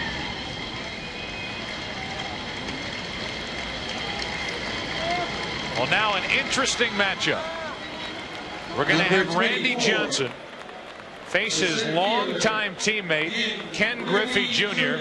here in the 3rd inning, and you have to wonder every time you see Randy Johnson in an All-Star game facing a left-handed batter, somebody he has a history with, like Larry Walker a couple of years ago, you might get the old airmail over the hat. Larry Walker turned around and hit right-handed 2 years ago. Playing it straight. Strike 1. A couple of guys that came up through the Montreal Expos organization. Larry Walker out in right field behind Randy Johnson. How does Junior swing at the first pitch? Given the history of Randy Johnson with John Kruk and Larry Walker, how do you go up there and swing at the first pitch? Johnson misses. 1 ball, 1 strike. I would think he'd be ready to hit the dirt just in case. I'll take one pitch just in case. Randy Johnson with that typical delivery where he just peeks over the edge of that glove. That's not the prettiest sight coming at you when you stand at the plate. 97 miles per hour, 2 balls and a strike. Yeah, you folks may have heard the term crafty left-hander. This is not a crafty left-hander. On 2-1, Griffey chops it off the plate for McGuire. Tricky little hop, 2 out. So no fun, no hijinks, no craziness, no tomfoolery. Not yet. 2 years ago in Cleveland, Randy Johnson's first pitch to Larry Walker prompted Walker to bat right-handed, at least temporarily. Eventually went back over to the other side of the batter's box. Walker drew a walk without ever taking the bat off his shoulder. Maybe the walk led to Randy Johnson rethinking this All-Star game. Buzz one over the head of a former friend. Former and current friend. He is a terrifying presence to left-handed batters. Just hands the ball to the catcher. The 0-1. 98. 1 ball, 1 strike. He's thrown complete games this season when he was hitting triple digits in the 9th inning. We've seen that 4-seam fastball in the upper 90s tonight. Killer slider with very late break. There goes an All-Star game bat, and it stays within the field of play. So thankfully nobody hit with that. You see the new third base coach for the New York Yankees, Willie Randolph, the representative. He'll give it back to Ramirez. Well, generally you see batters lose the bat on a Randy Johnson slider that breaks down and in, but that appeared to be a fastball over the heart of the plate. Ramirez just helicoptered that bat down into foul territory. Willie Randolph has taken over at third base. Jimmy Williams, the Boston manager, started over there. The honorary captain for the American League, Carlton Fisk, is across the way in the first base coach's box. Ramirez, high heat and good night. 99 miles per hour from the big unit. We go to the 4th inning in Boston. 2-1 American League. B.J. Surhoff of the Orioles takes over in left field. Kenny Lofton ends up in center. Another change in the outfield, but right now, what you talked about, Tim, Derek Jeter will take over at short for Garciaparra. Joe was, oh, that's a great moment right there. Joe Torre saying that he made the move with Jeter, and kidding Derek Jeter, he said the reason I'm doing this is so they'll boo you. Number 2, Derek Jeter. Jeter, now playing shortstop. A nice moment as Nomar Garciaparra ends up with 2 at-bats. He ends this All-Star game 0 for 2, gets a wink from Joe Torre. Sean Green is the new right fielder for the American League. We've got an outfield of Surhoff in left, Lofton in center, Sean Green in right, Jeter now at short. Those are the changes. David Cohn back to the hill, and he takes on Sammy Sosa.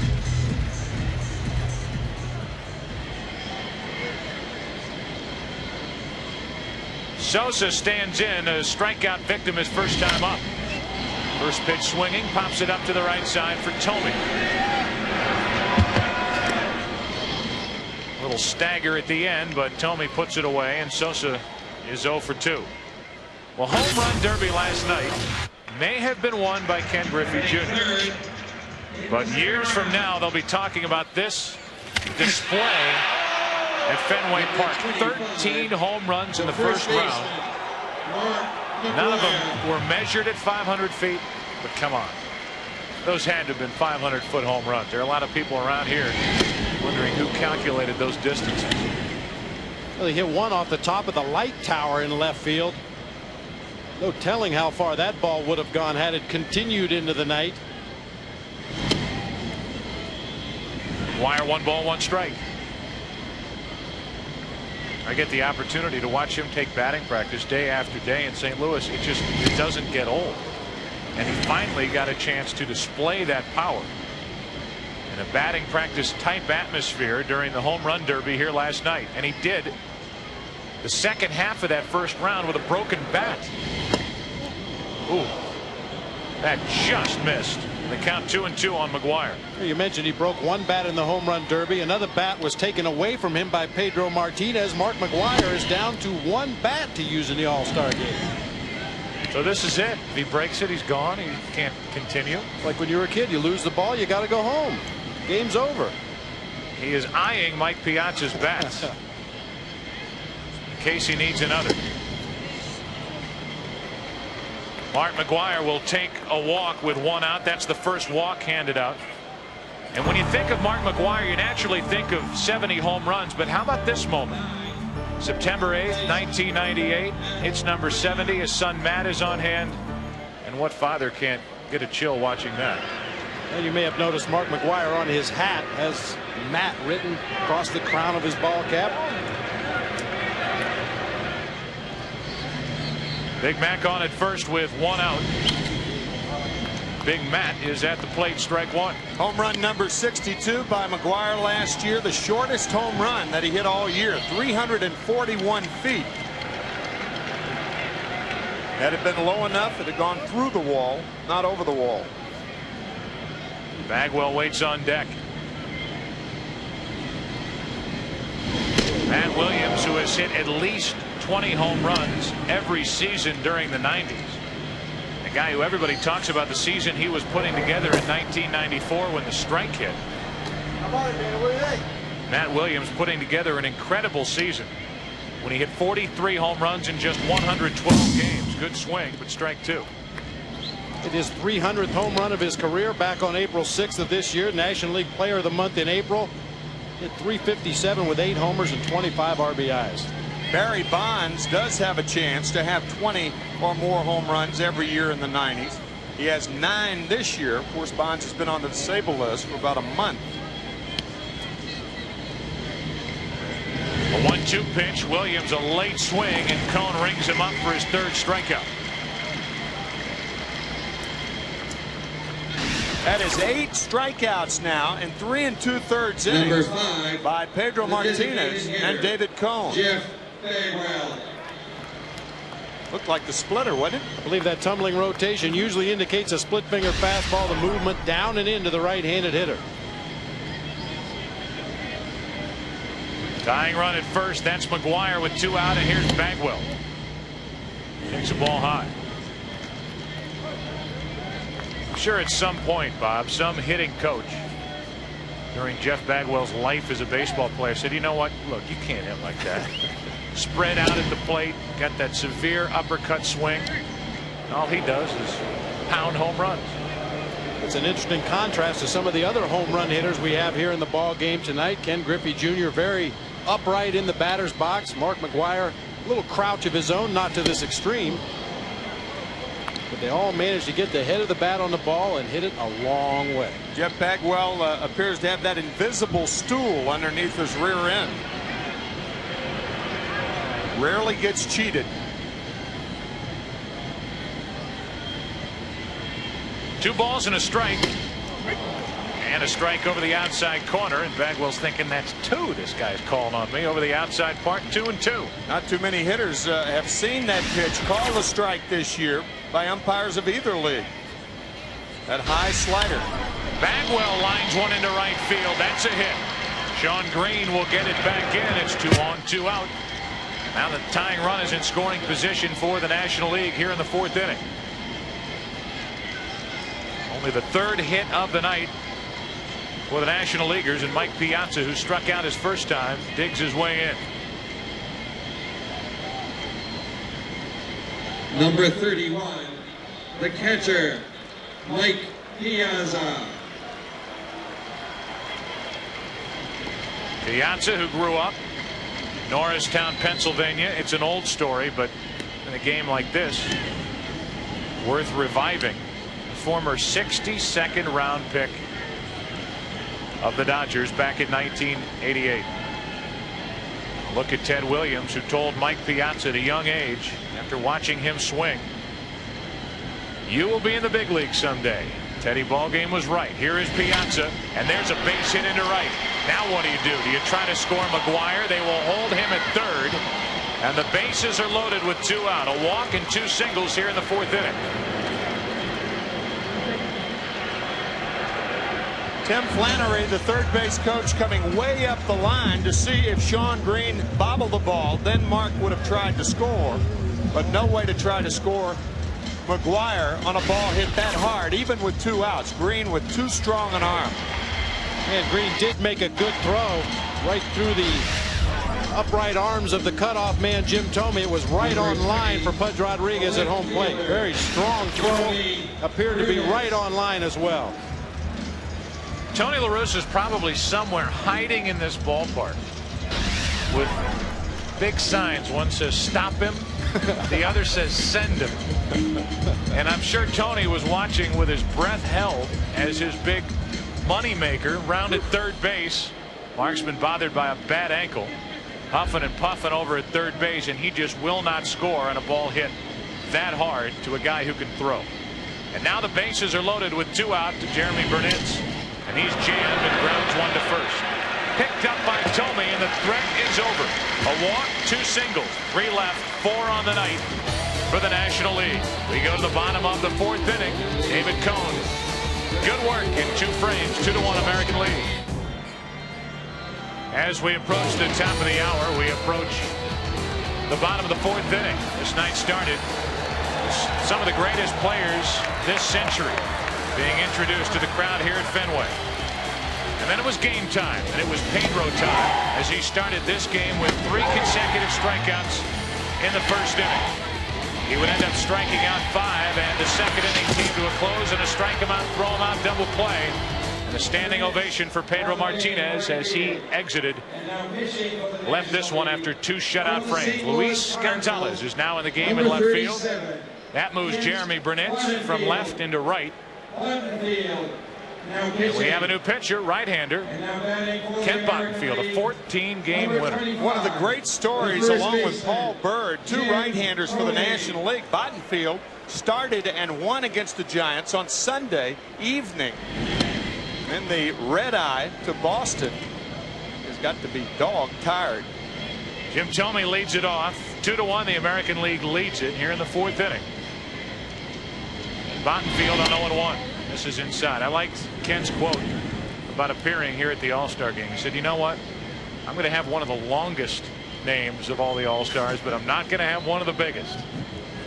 And I'll walk out there when they introduce the lineups and the reserves. People will be saying, who the heck is this guy?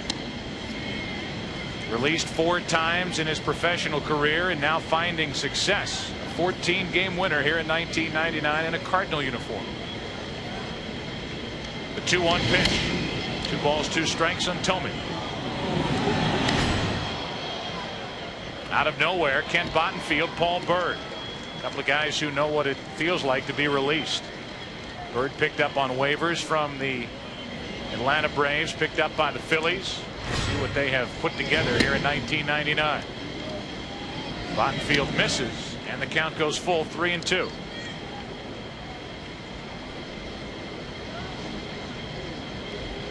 Randy Johnson, 1 perfect inning with 1 strikeout. And now Bottenfield keeps it full on Thome. The right-hander Jose Lima beginning to warm up for the National League club. Houston Astros starting pitcher.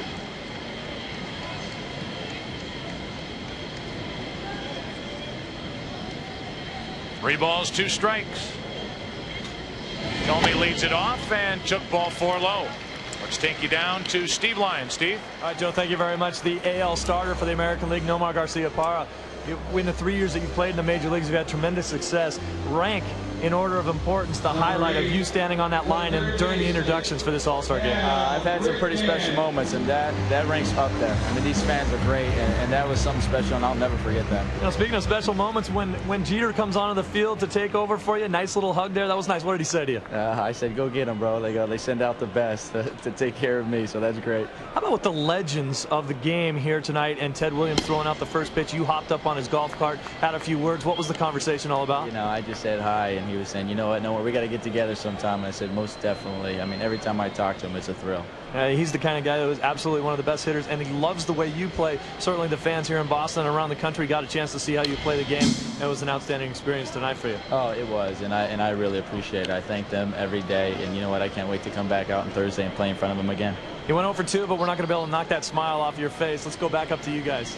All right, Steve, thank you very much, and congratulations to Nomar Garciaparra getting through the home run hitting contest and a few innings here tonight with that strained left groin.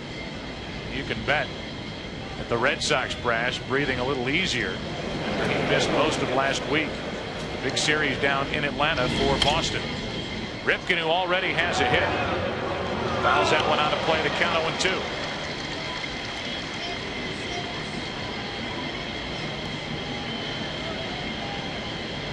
Rafael Palmeiro waits to hit next.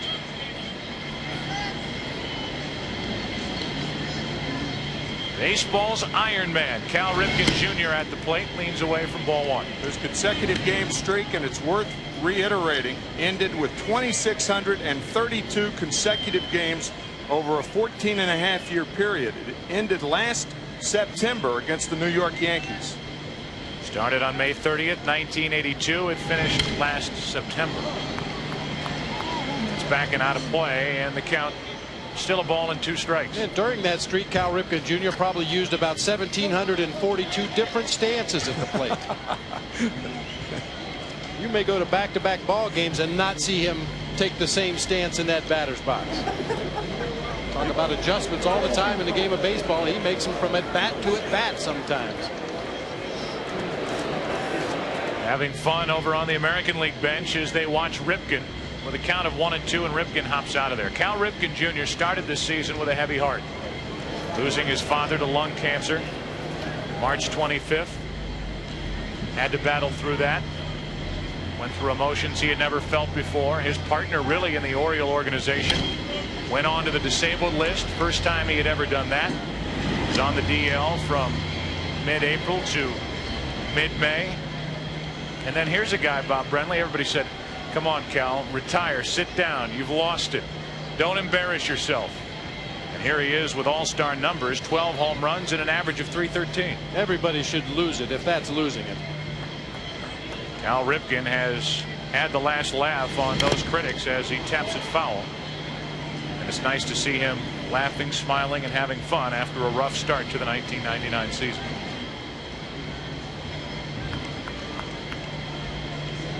You know, the streak had to weigh heavily on his mind coming to the ballpark every day, and there is no way in the world that for 2,600 plus ball games he felt good every day he came to the ballpark.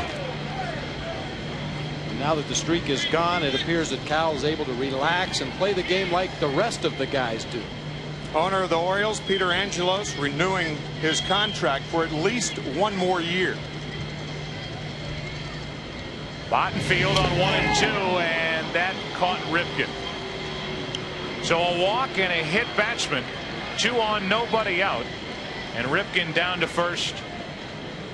Physical pain here, emotional pain earlier in the season. As we highlight Cal Ripken Jr. and show him with his mother and father, Cal Ripken Sr., a member of the Baltimore Orioles organization for 36 years. His brother Billy Ripken. Quite a trio and a big part of Oriole history. And there is one of the game's biggest and best ambassadors, Cal Ripken Jr. 2 on, nobody out. Bottenfield in trouble here in the 4th inning as he faces Palmeiro. Hard hit under McGuire's glove into right. They will bring Tomey to the plate. The throw by the right fielder to third is too late. Ripken goes first to third. Burnitz couldn't get him, and the American League leads 3-1. A walk, a hit batsman, and now a single by Palmeiro. Not a good start to this 4th inning for Bottenfield. Mark McGuire actually dives over the ball. Had the glove been on the ground, he at least prevents it from going through to the outfield, but the ball was scalded, hit so hard. Bottenfield trying to go outside to Palmeiro. Rafael drives in his first run of the night.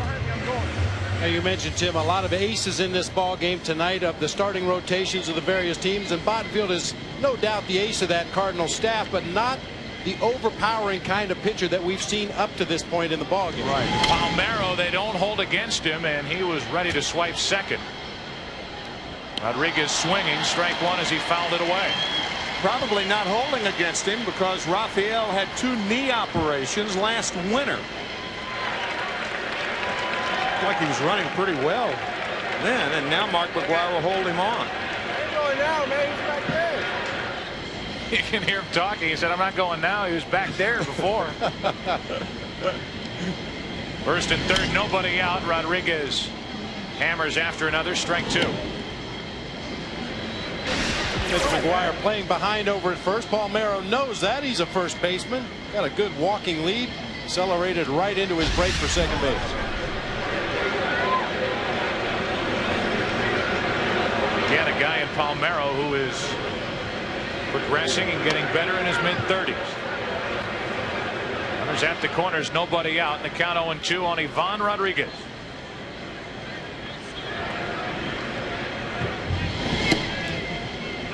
Missing up and away with ball 1. Number 9 hitter is a guy hitting .324 with 60 RBI.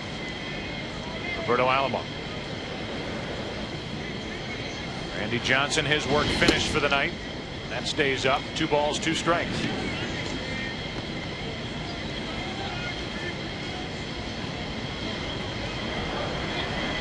Scott Williamson, the hard-throwing rookie from the Cincinnati Reds, getting ready. Out of the bullpen for the National League. 2-2.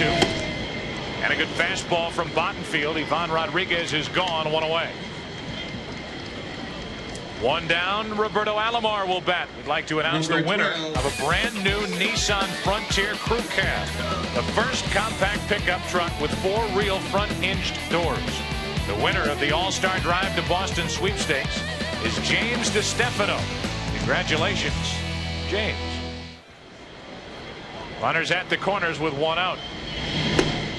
The strike, we're giving away houses around here. We're giving away cars. Jay Bell had a home run. A fan won $1 million in the 6th inning on Sunday. Captain Diamondback provided that information for us. You got to come out to the ballpark. They're liable to give you anything. The 0-1 pitch. Hard hit through Matt Williams.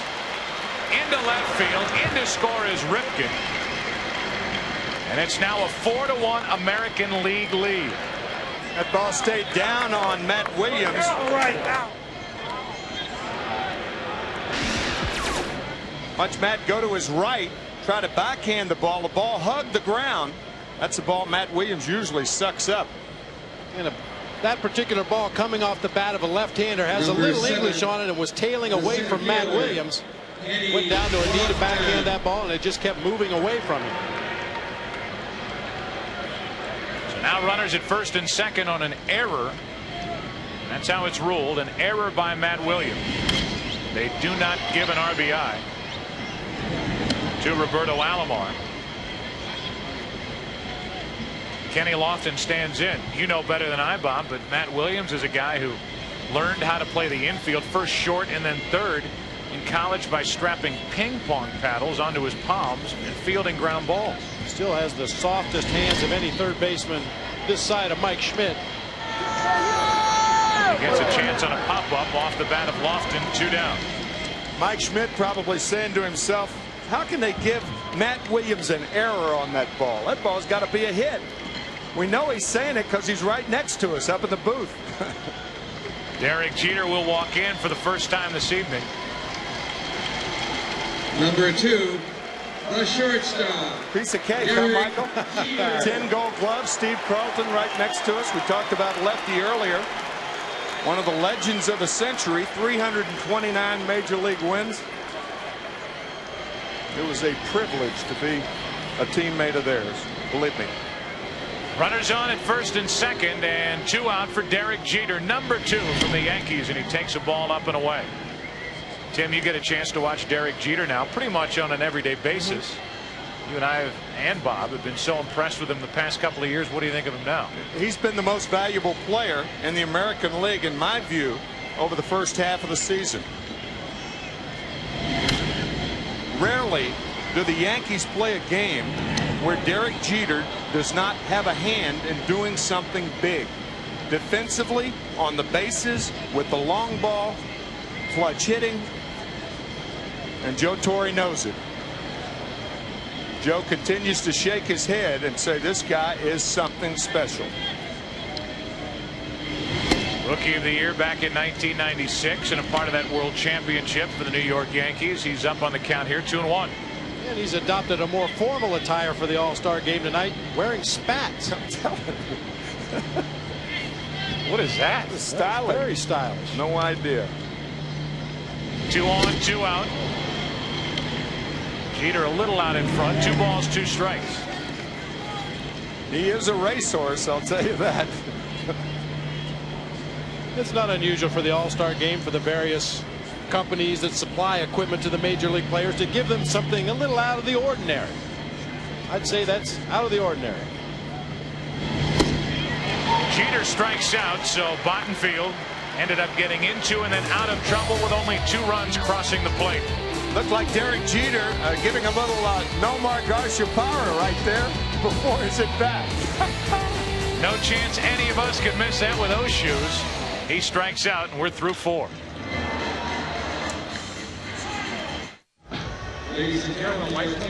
Down below, a couple of changes as we get into the 5th inning here in this 70th All-Star game. Tony Fernandez, 3rd tour of duty with the Toronto Blue Jays, never better at the plate. And here in 1999 takes over for Ripken, and on the mound, taking over for David Cohn, is the right-hander Mike Mussina. The only pitcher on either side that features a very unusual pitch. It's a knuckle curveball that's thrown with the fingertips, so really a misnomer. Mike Mussina, through all the years the Orioles having problems over the last 2 years, he has been the one constant for the Orioles ever since coming into the big leagues 6 years ago. Now batting for the National League. Sitting here with a couple of ex-catchers as Jay Bell stands in. You can see Ivan Rodriguez have to go out and talk to each pitcher who comes into the game, and you got to figure out what this guy wants to do. And chances are Pudge has not even had an opportunity to warm the guy up in the bullpen. You're just out there flying blind right now. You've got an idea of what Mike Mussina throws. You've faced him, but it's completely different standing in the batter's box and sitting in that catcher's box. 1 ball, no strikes. Bell takes a strike, 1-1. We've had an official scorer's change as they will credit Roberto Alomar with an RBI. Still an error on Matt Williams, but an RBI as it should be. Bell takes a pitch low. 2 balls and a strike. So Matt Williams has the error. He has committed 7 so far in 1999 during the regular season. 2 balls and a strike. Now 3-1 from Mussina. Well, I don't care if it's an all-star game or not. 3-1's a good hitter's count. Jay Bell, a good high fastball hitter.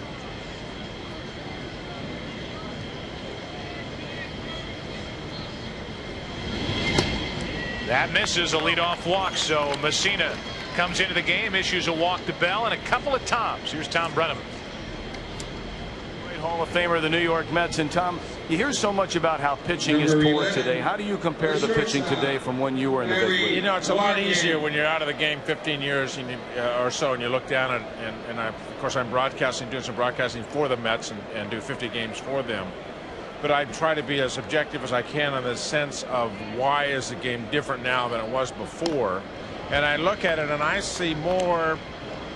I think I see more 2-0, 3-1, 3-2 counts than I've ever seen before. I see pitchers giving hitters 2 and 3 opportunities to be in the driver's seat, if you will, each at bat.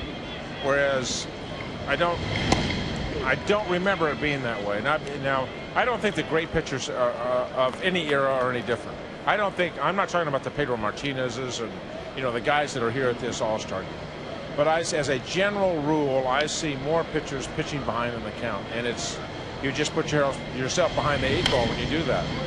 We thank you for taking the time to be with us, and even Hall of Famers take the time to get a few autographs with Ted Williams before the game. This is important to us as well. This is a big deal, and I'm just proud to be part of it, Thomas. Thank you. Thanks for the time, Tom. All Joe, right. back to you. All right, Tom Brenneman, thank you very much. Tom Seaver, one of the best ever. As you watch Mike Mussina, a right-hander, safe to say very few, if any, pitchers got or get the leg drive that Tom Seaver had when he would bring a pitch to the plate. I think he made it fashionable for pitching coaches to start concentrating more on the lower body rather than just the arm action and the arm angle. A guy like Tom Seaver with a tree trunk like legs and used them to drive toward home plate and deliver that fastball. Just amazing.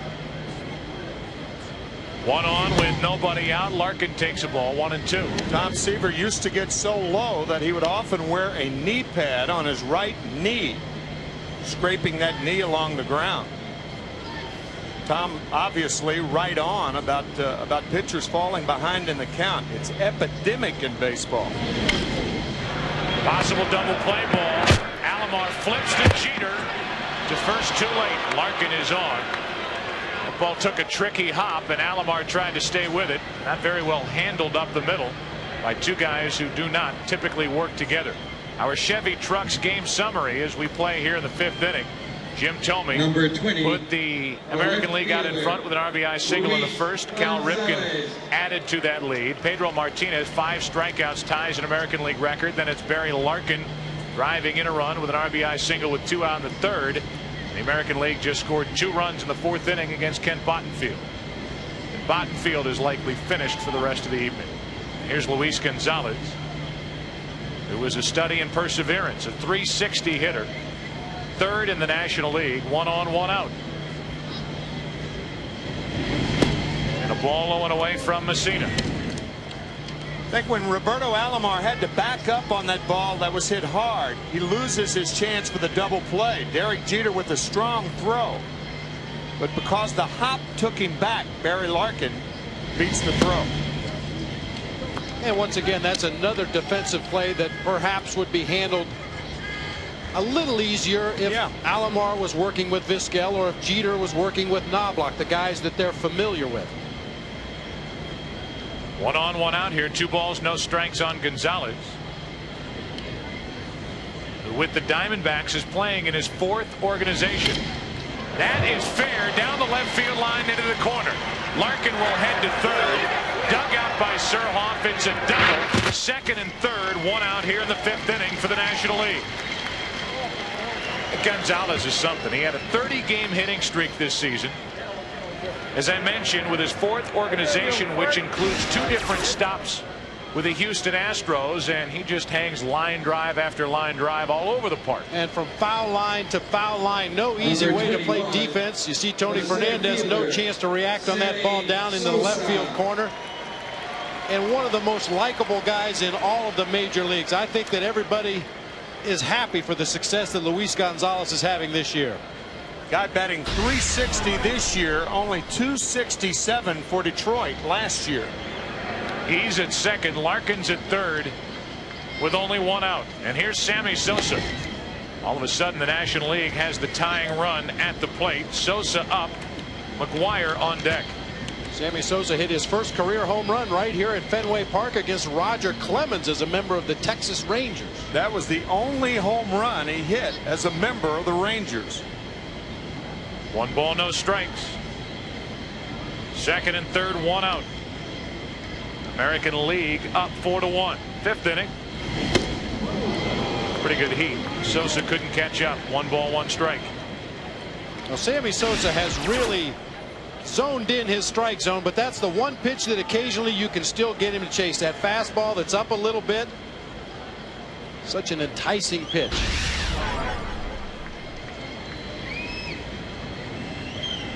A walk and a double in the inning. Mussina facing Sosa.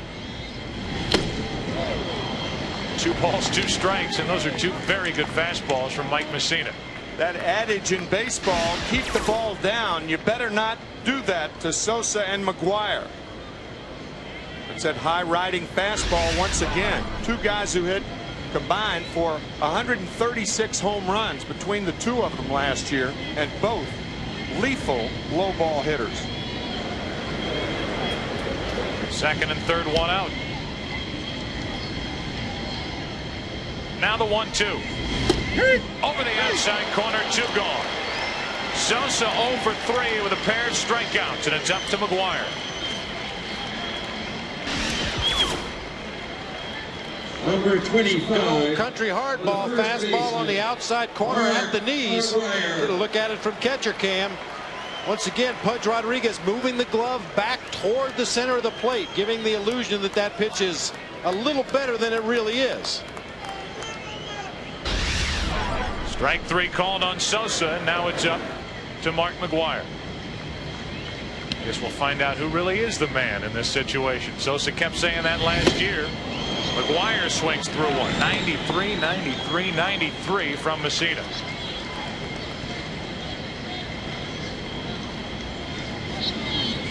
Sosa kept deferring to McGuire last year. No, he's the man. He's the man. Sosa played it cool, and for a while, heading into the final week, had a 1-homer lead on McGuire until he hit 5. McGuire in the final weekend. Messina's just blowing it past him. Strike 2. Men on at second and third. Mike Messina reaching back just a little bit more to get a little extra on his fastballs to both Sosa and McGuire.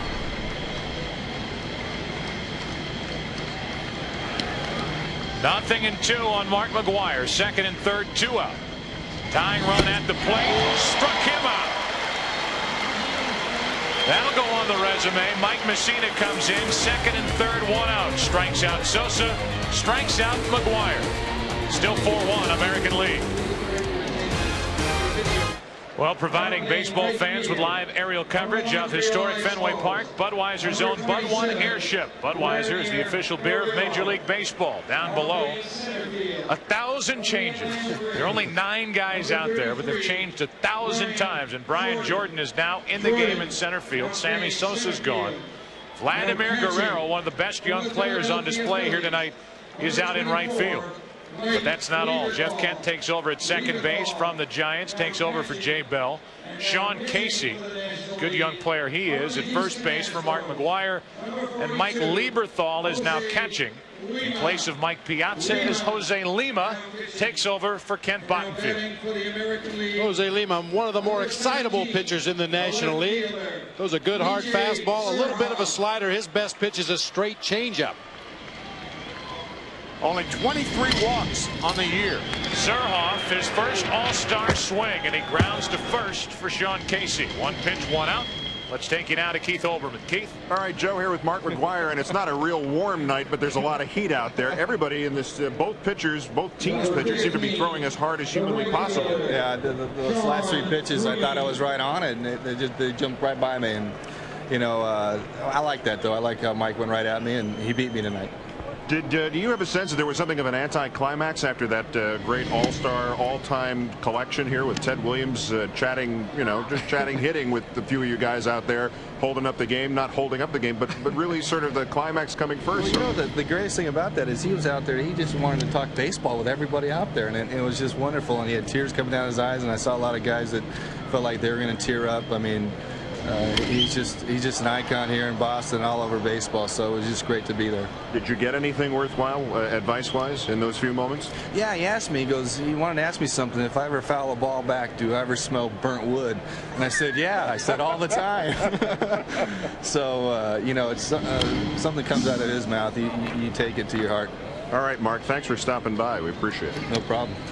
Joe, back up to you. All right, Keith, thank you, and thank you to Mark McGuire. You guys ever smell burnt wood? On a foul ball? Actually, I have before, catching behind the plate when a guy fouls one straight back to the backstop. Sean Green bounces one up the middle off Lima's glove. Kent tries like Kent, but it's an infield hit for Sean Green. Sean Green, one of the sweetest swings in the game. A guy who will be a free agent after next year, and one of the best young players that's in this game tonight. And he's a gamer too, and that could be, next to talent, one of the nicest compliments that one player can pay another one. Andy Pettit of the New York Yankees threw an inside fastball back in late May 31st, as a matter of fact, and broke the left wrist, the bone in the left wrist. Oh boy, speaking of broken bats, wow. Bat just shattering. And a young man just behind the American League dugout, able to knock it down and avoid serious injury. Tommy actually hit that ball off the very end of the bat, and so much torque and power bringing that bat through the strike zone that when he hit it off the end, the bat just shattered in the middle. It looks like he's breathing heavy. I would too, man. This is dangerous.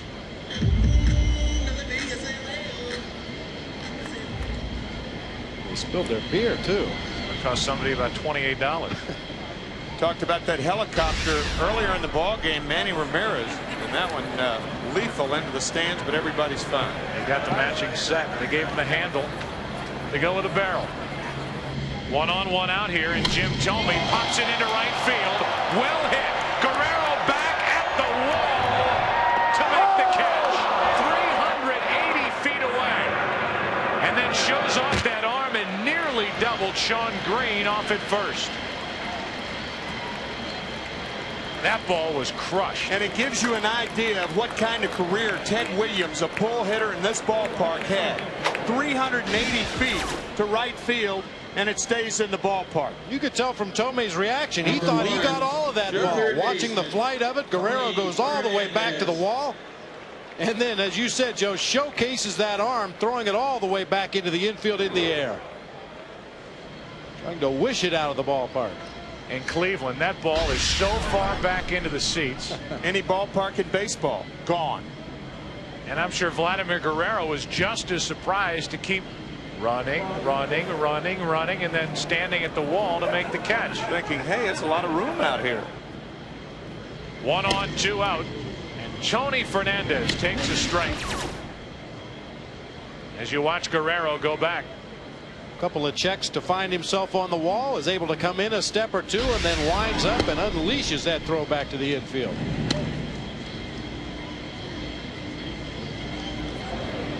All Thome can do is smile about it as he crushed the ball into right. Tony Fernandez hitting at or above 400 for the better part of the first half, leading the American League, hitting .372. Somebody's cracked up Don Zimmer. Don Zimmer may have cracked up Don Zimmer. Ground ball to the right of Jeff Kentz. There's a guy who's driven in 120 or more runs in each of the last 2 years. He's all bat, right? How about this play to his right to take a hit away? Inning over. Go to the 6th. American League up by 3. A couple more changes for the American League. Bernie Williams, who very nearly became a Boston Red Sox outfielder after he became a free agent at the end of last year. He opted to re-sign with the Yankees. The Red Sox made a push for him. New catcher is Brad Ausmus, who grew up following the Boston Red Sox. Cheshire, Connecticut. He's behind the plate. What a thrill for him. On the mound is a left-hander from the Kansas City Royals, Jose Rosado. The only left-hander on Joe Torre's pitching staff in this all-star game. Wondered if perhaps he would save him until later in the ball game should he need to play the matchups to try to win the game. But here we see Rosado in the 6th inning. And first pitch swinging. Matt Williams fouls it out of play right side. Guys, the monster's lonely. We've played 5 innings, nothing over the monster, nothing against the Green Monster. It's part of Fenway. Left-hander in now for the American League. Maybe the right-handers for the National League will come to life against the lefty. Good pitch over the inside corner. The count 0-2 in a hurry. A look from atop the Green Monster. Out in left field. As Matt Williams jumps back from ball 1. We know that Green Monster is only 37 feet high, the netting 23 feet high, but it sure looks taller than that to me. Always has. 1 ball 2 strikes on Matt Williams. Through the left side, leadoff base hit. Matt Williams has his first hit. Reached on an error back in the 2nd, so he's on base for the 2nd time tonight. That's the way the 6th inning begins. Our American General Season to Remember question is, when was Joe Torre's last All-Star appearance as a player? The answer coming up. Think about that for a moment. You look at that manager and a guy who could do anything in this game. He has been on both sides of the fence as a player, heck, as a player manager. Now a manager for George Steinbrenner in the Bronx with the Yankees, and he has handled everything, whatever has come along. The Darryl Strawberry situation, his own situation, both with his brother back in 1996. Frank Torre undergoing the heart transplant surgery, or the prostate cancer, which hit Joe Torre at the start of this year. Joe Torre came back to game duty right here at Fenway Park on May 18th of this year, when the Yankees came to Fenway Park and played the Red Sox for the first time. He was even offered the general manager's job of the New York Yankees, turned it down. A week later, George Steinbrenner called and offered him the manager's job. The 0-2, a little high, a ball and 2 strikes. Bagwell with a hit tonight, 1 out of 2, a strikeout as well. Facing the lefty Rosado.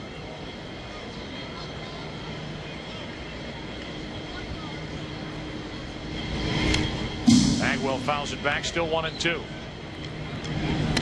You talk about that green monster out in left field.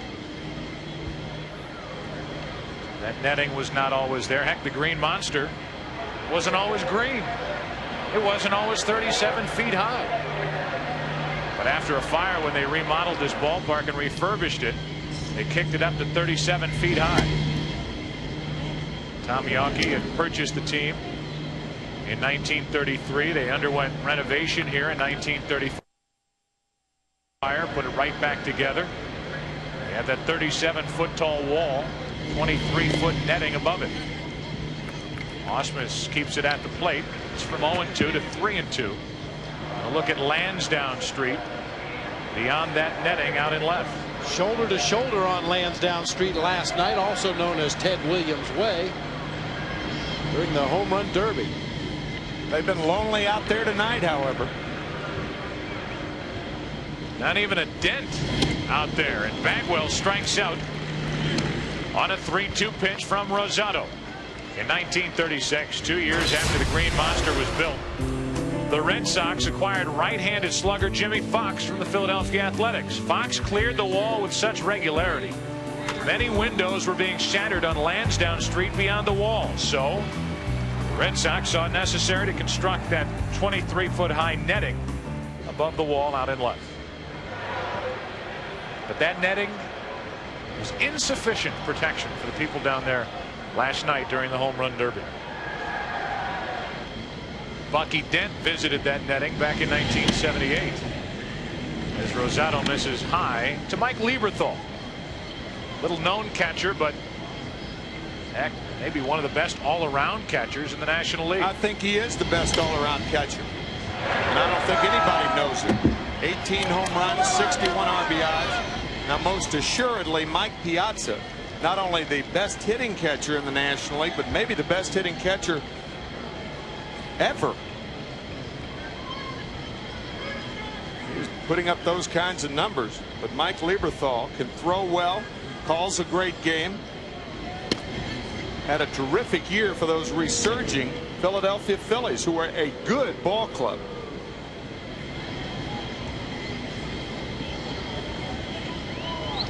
Lieberthal now set up at 1-2. Leadoff single by Williams. Bagwell struck out.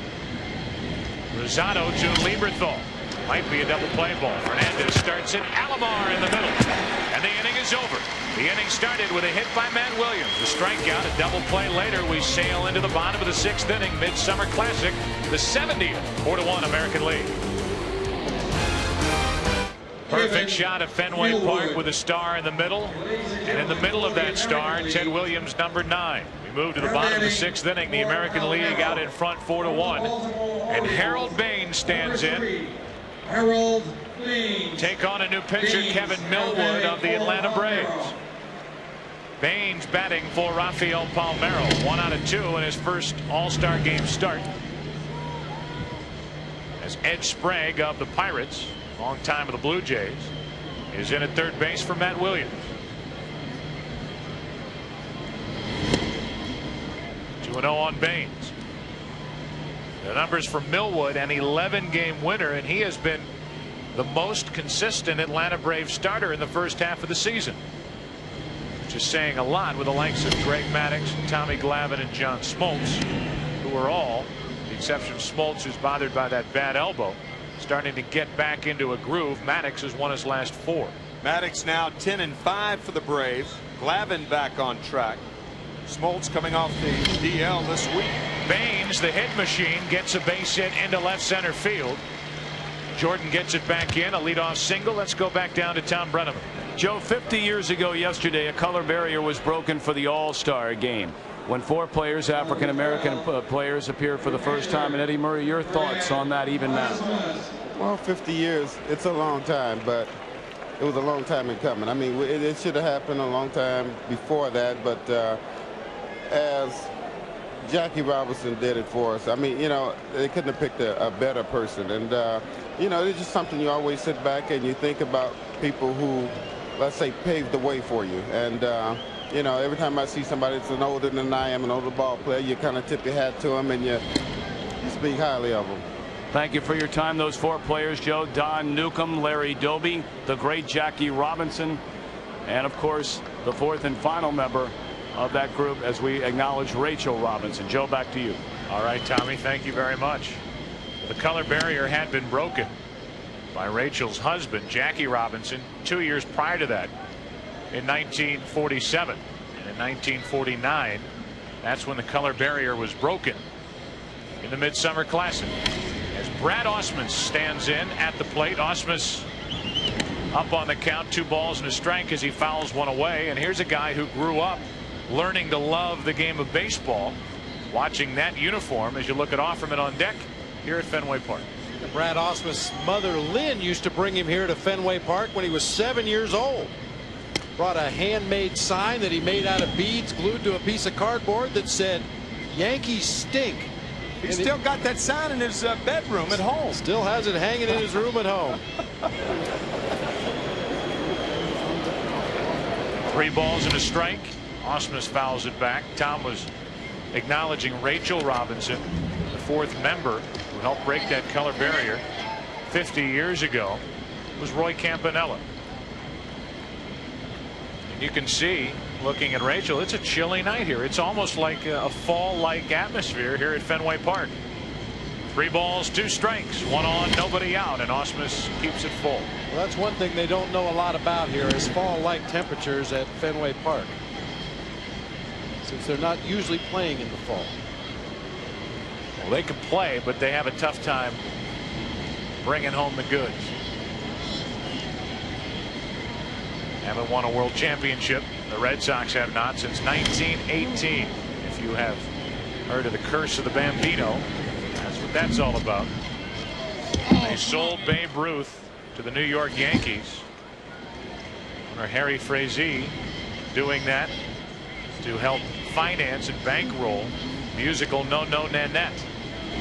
No more world championships for the Red Sox since 1918. Still 3-2 on Ausmus. And all of the World Series in which the Red Sox have played, they have had excruciating losses. All have been 7 games. 1946 against the Cardinals, 1967 against the Cardinals, 1975 in one of the greatest World Series ever. Ausmus grounds to Larkin.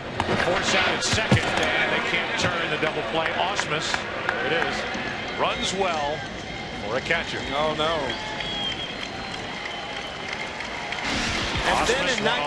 And then in 1986, the ball going through Bill Buckner's legs. That's the 4th World Series traumatic loss for the Red Sox as Ausmus beats the play. Well, you wonder if the curse will carry over. Here's the man who hit that home run, Game 6 in 1975. With all that body English, trying to keep it fair. Carlton Fisk, as Jose Offerman stands in. Offerman has been in a tailspin. That tailspin has continued since he was named to the American League squad by Joe Torre and friends. Looking at a guy hitting in the 270s with only 35 RBIs and 3 home runs. Started out very well in this, his first year in a Red Sox uniform. As these Red Sox are trying to make up for the loss of Mo Vaughn, who left via free agency and ended up in Anaheim. What were the odds before the season started that Jose Offerman would be in the All-Star game and Mo Vaughn wouldn't? It would have been good odds if you were going to take him. A check swing. Offerman went around, and that's strike 2. Offerman had a very good year last year. Getting his first try at it with the Red Sox. Came up with the Dodgers. Solidified his spot in the major leagues with the Kansas City Royals. 2-2. Back to Millwood. And because he couldn't hang on and make the clean play, the out at first.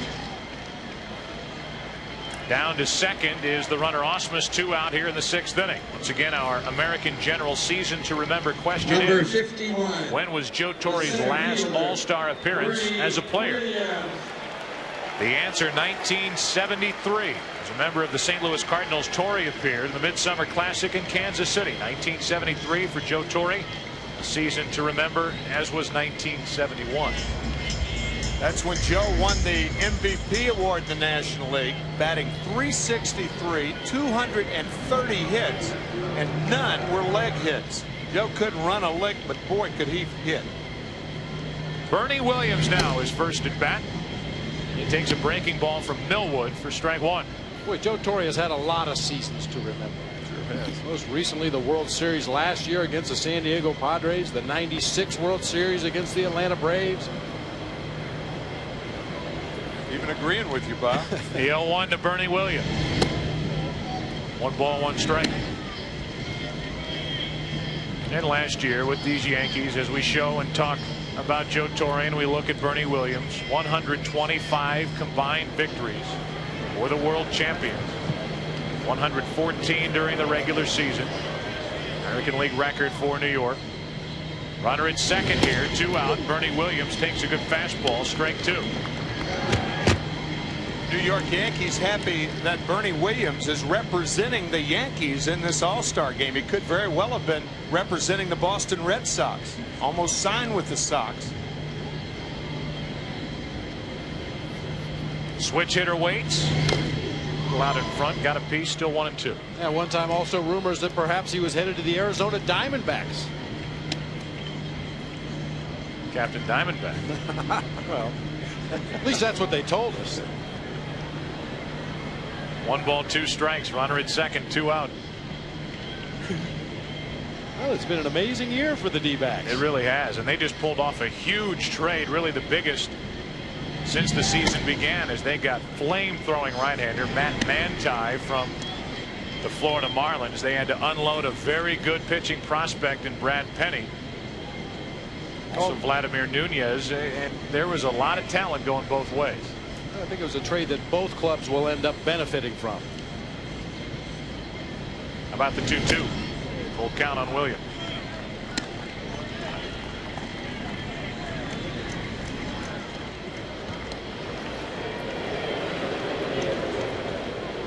Leadoff single by Baines. Force out hit into by Osmus. He's at second with 2 out. After Offerman hit a comebacker. The 3-2. Williams a little out in front, struck him out. First strikeout for Millwood, a first-time All-Star. We go to the 7th.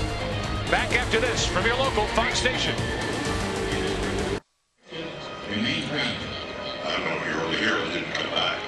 I think something's going to happen to the game. I don't know what, but there's something at Fenway Park, and I got to be there to find it out.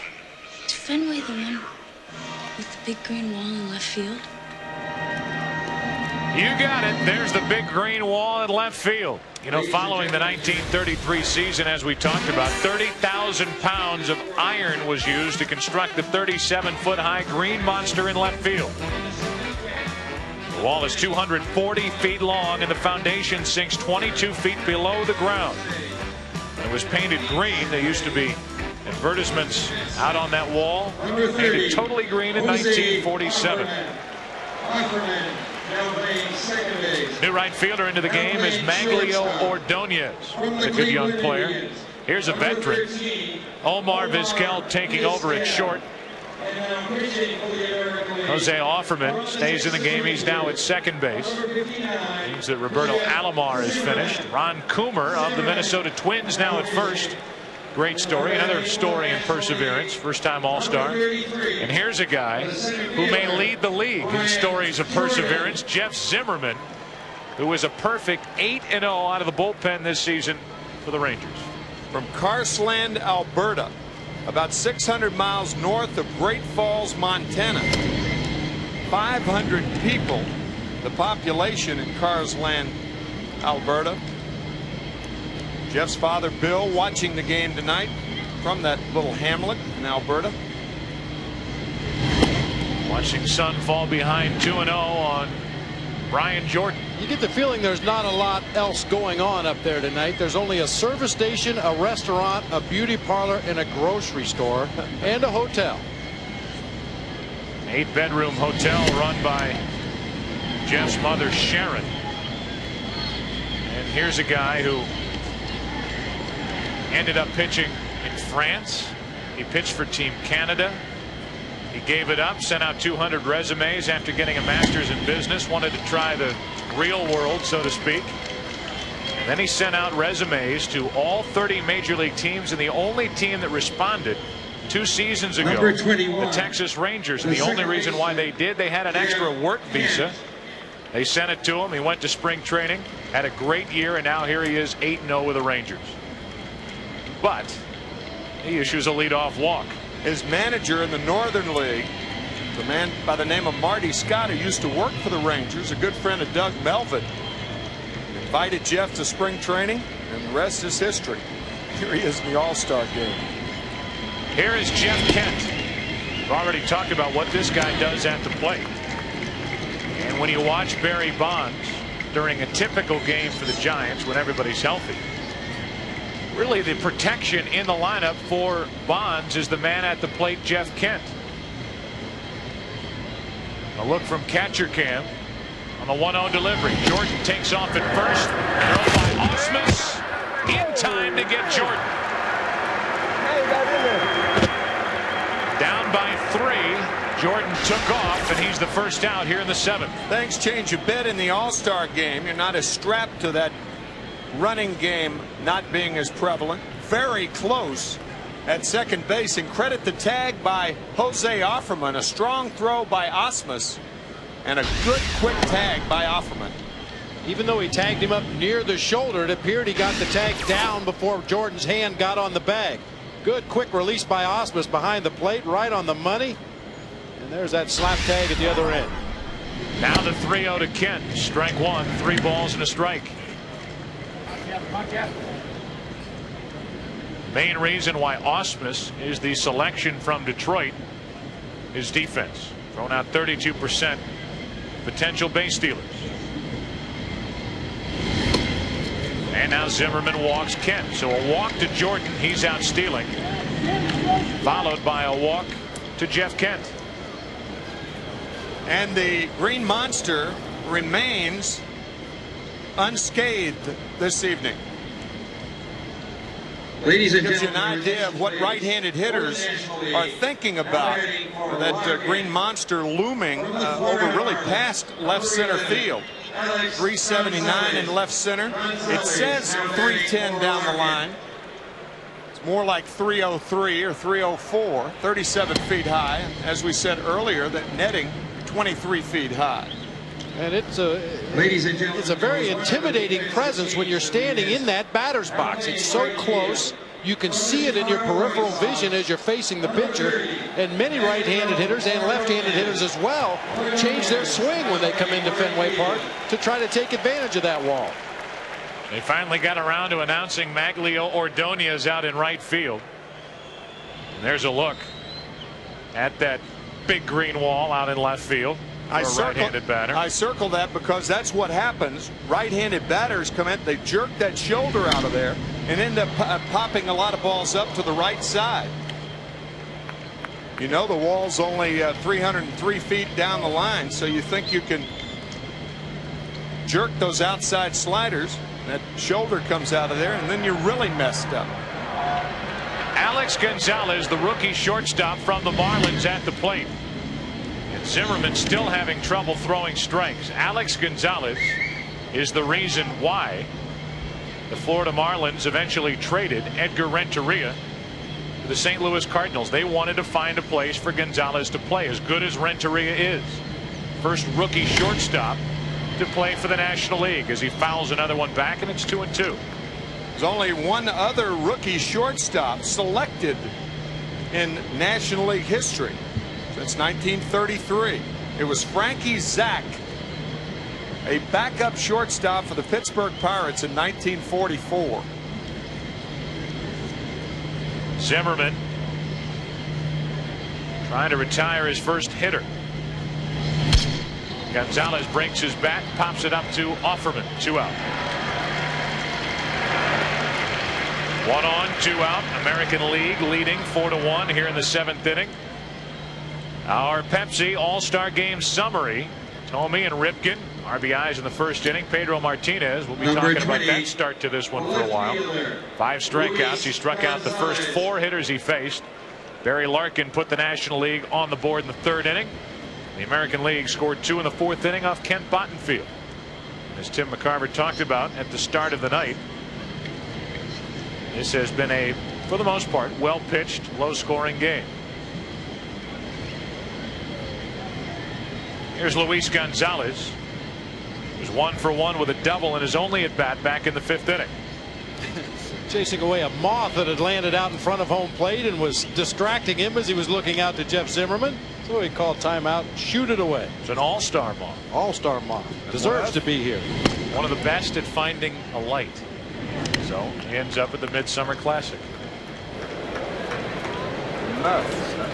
Barry Larkin with his own video camera. The shot of Jay Horowitz down at the other end of the dugout. Gonzalez fouls it back. 1 ball, 1 strike. Jay, the gentleman in the suit down at the other end, the public relations director for the New York Mets. Was he going to pinch hit? What's he doing down there in the dugout? Not going to pinch run. One of the best in the business, Jay Horowitz. 1 ball, 1 strike. Luis Gonzalez, 1 on, 2 out. High hopper for Offerman. Gets it and throws it away. Makes the bat boys scramble. Over to third is Kent, and it's 1st and 3rd with 2 out here in the 7th. And defense has never been the strong suit of Jose Offerman. First as a shortstop for the Los Angeles Dodgers, making 36 errors one year, going to Kansas City and showing right here an errant arm as he overthrows first baseman by a wide margin. Very long stroke on this throw. Normally a second baseman with a very short flip throw. You can see the long arm action that time from Offerman. Pulled Coomer way off the bag, and as Joe mentioned, scattered the bat boys in the on deck circle. So now runners at the corners with 2 down. And the batter's Vladimir Guerrero. First time we see him at the plate. The one thing they say about Vladimir Guerrero is you look at his numbers. He can hit that unhittable pitch. It's a rarity to see him take a pitch as he took strike 1. Fouls it away, and when I say unhittable, I mean the slider an inch off the dirt or a pitch up around his chin. He swings and he usually hangs out a line drive. Sean Casey on deck. Looks like he's autographed his own jersey. Guerrero reaching for a pitch, grounds it up the middle of his cow. Straight out of the glove. Oh, baby. Come on, Omar, you can smile. That was a heck of a play to save a run. Omar Vizquel, Mr. Gold Glove, from out of the leather, out of the gold, right to Offerman to end the inning. Frank Robinson and wife huddling up on a cool evening here in Boston. And a new pitcher for the National League from the San Diego Padres, right-hander Andy Ashby. Ashby with 3 shutouts on the season, leads the major leagues. Really come into his own as an ace of that San Diego Padres staff. Well, the 6-time Gold Glove Award winner, he has won 6 consecutive. Leads it off and takes a strike from Andy Ashby. What a play to end the top of this 7th inning. To his left. Didn't have to reach in with a bare hand. Just flipped it out of his glove for the out. And Vizquel pops it down the left field line. That will get out of play. The count 0-2. Alex Gonzalez is now in the game at short. Stayed into play short. And Barry Larkin is finally finished for the night. Well, the new shortstop for the National League is a guy that's capable of making the spectacular play that we see here from Omar Vizquel, flipping to Offerman for the force play to end the inning. The 0-2 to Vizquel. 1 ball, 2 strikes. Mention Andy Ashby of the San Diego Padres, and you can't help but think about the Padres and the job that they have done, and Bruce Bochy has done, after losing so many of their regulars from last year's National League pennant-winning team. That's foul again. Here they are, 43 and 43 at the break, and Bruce Bochy once again doing a terrific job with that ball club.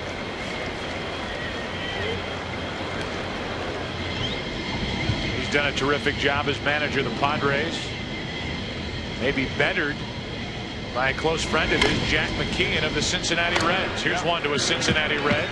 Sean Casey. Perfect time to go to Keith Olbermann. Joe, I'm here with the future of play-by-play announcers, the cameraman and play-by-play man Barry Larkin of the Cincinnati Reds, who has been shooting. Yeah, I think he did a good job on it. Whose camera is it? This is Casey's camera. Why are you shooting him? You don't trust our highlights? When I came in, Casey said, "Lark, real subtle. Can you just get my camera and just take a couple pictures of me if you don't mind? I want you to get me some of me defensively and offensively." So that's what I'm doing. Yeah, the real subtle part is out the window now, isn't it? Exactly. Now you've tried announcing before, and now you've tried camera work. What's next for you in broadcast? I was asking my man here holding the camera, how in the heck does he keep it still? I can't, I know I got a little adrenaline going on here, but still, he's keeping it still. But he's got it on his shoulder. I got it. It's a free hand right here. Back to Casey just for 1 second. What's that signature on the back of his shirt? There were some things said. He's not the only Cincinnati Red that has that. I got to tell him on it, buddy. Scott Williamson, he has it too. But there's a couple other veterans here, like Larry Walker, that signed their uniforms before. And I didn't do it though. You didn't do it. All right, Barry. Thank you much. All right, Joe, back to you. All right, Keith. Thank you, Keith. Thank you, Barry Larkin. Mike Hampton of the Houston Astros takes over. Ashby got one out. He's gone. Well, there's Tommy Glavine of Atlanta, there's Randy Johnson of Arizona, and in my estimation, next in line is this guy, Mike Hampton of the Houston Astros, an 11-game winner, 11-3. Very tough left-hander, has a good cut fastball. He runs inside on the right-handed hitters. Very competitive pitcher out there on the mound. This guy was recruited by the University of Alabama and Notre Dame to play football out of high school in 1990. 1 ball, no strikes on B.J. Surhoff. He hits it hard, but right at Kent. Second baseman to his right. Good play. 2 up, 2 down. So Surhoff 0 for 2 in this, his first All-Star game. Joe Torre selecting B.J. Surhoff, the oldest first-timer in this game at 34 years old. Right fielder, B.J. will be 35 on August 4th. Here's Maglio Ordonez, a .332 hitter. He already has driven in more runs in 1999 than he has in any other full season in the big leagues, but he is still extremely young, and he is the protection in the White Sox lineup for Frank Thomas. The White Sox have played good baseball. Jerry Manuel. Into shallow center, out goes Gonzalez, in comes Jordan, and the 2 collide. Alex Gonzalez comes away with it. The shortstop Gonzalez made the catch. Pitching change in the middle of the inning. The American League goes in order. We go to the 8th. National League still shut down, trailing 4-1. And two of the stars of Harsh Realm, D.B. Sweeney on your right, Scott Bairstow on your left. Harsh Realm Fridays this fall on Fox. Smallest seating capacity in the major leagues here at Fenway Park, 33,871. They're packed in to Fenway. We're in the 8th inning, 4-1 American League, and Roberto Hernandez tied for first in the major leagues with 26 saves, takes over, and Barry Larkin does his work for Sean Casey on the left as Sean digs in. Strike one. Once again, Barry Larkin is doing the play-by-play. The Barry Larkin Productions, narrated by Barry Larkin. Got some batting gloves. All right, Case. Get in. Tug. Little stretch before he throws. Good boy. Right on it. That a boy. That's a knock. And now back to the real play-by-play announcer, Joe Buck. Thank you, Keith. That's a knock. Come on, Barry. A little ground ball to short from one of, and I know we've already said this about Luis Gonzalez, but one of the most enjoyable young men to hit this game in a long time, Sean Casey. He is a joy to be around and a real tribute to his parents, because he is wide-eyed and happy to see everyone. And not only here at the All-Star game, but every day you see him at the ballpark, he's just happy to be there. Here's Ed Sprague digging in. First time at the plate for Sprague. It happens here in the 8th inning. Sprague fouls one back, and Ed is in the hole 0-2. As you look at Ed Sprague, I can't help but think Jason Kendall, one of the best catchers in the game today. We've already labeled Mike Lieberthal that, but hot on his heels, Jason Kendall, who had a horrific ankle injury in Pittsburgh, which prevented him from being a part of this All-Star game. Sprague grounds out. Tony Fernandez took care of it. And here's a guy who catches well, hits well, will lean into a pitch if you need it. He runs well. He's got 22 stolen bases. And he's got the kind of attitude you love to see from a guy behind the plate, a real take charge player. The rest of that team looks up to him and his leadership, and he can do everything on the field that you want a ball player to do. We certainly wish him a speedy and quick recovery. Probably be right back here at the All-Star game next year. When I saw that injury, I couldn't help but think of Moises Alou. When Alou damaged that right ankle of his in St. Louis that fateful day about 4 years ago. And if Jason Kendall wants any inspiration, somebody who can come back and get back to their previous level and probably go beyond, look at Moises Alou. Right. From the catcher cam, as Brad Ausmus goes out and says, Roberto Hernandez, my name's Brad Ausmus. I'll be your catcher for this 8th inning. Gary Sheffield is at the plate, the lone representative from the Los Angeles Dodgers. Ball inside from Roberto Hernandez. Sheffield stands in with decent numbers, a .297 average, 16 home runs, 47 driven in, and a broken bat. The ground ball to Vizquel. He knows what to do with that. Sheffield is gone, and the National League goes 1, 2, 3 in the 8th. American League coming to the plate, bottom of the 8th, and they're up by 3. Well, this game has flown into the bottom of the 8th inning. Cal Ripken seated now, and I think that this game, we'll talk about this in a moment, as Dave Nilsson takes over behind the plate. Bruce Bochy has done it. He has emptied his bench. Calls on his typical closer, Trevor Hoffman. I was just going to say, I think this game is as much for the families of these All-Stars as it is for these players themselves, who are walking around in the clubhouses trading autographed items before today's game. Ron Coomer, guy who, I'm sure to him, seemed like he played forever in the Dodger organization, finally got a shot at it with the Minnesota Twins, and here he is. He thought they were pulling his leg when they told him he was an All-Star headed to Boston.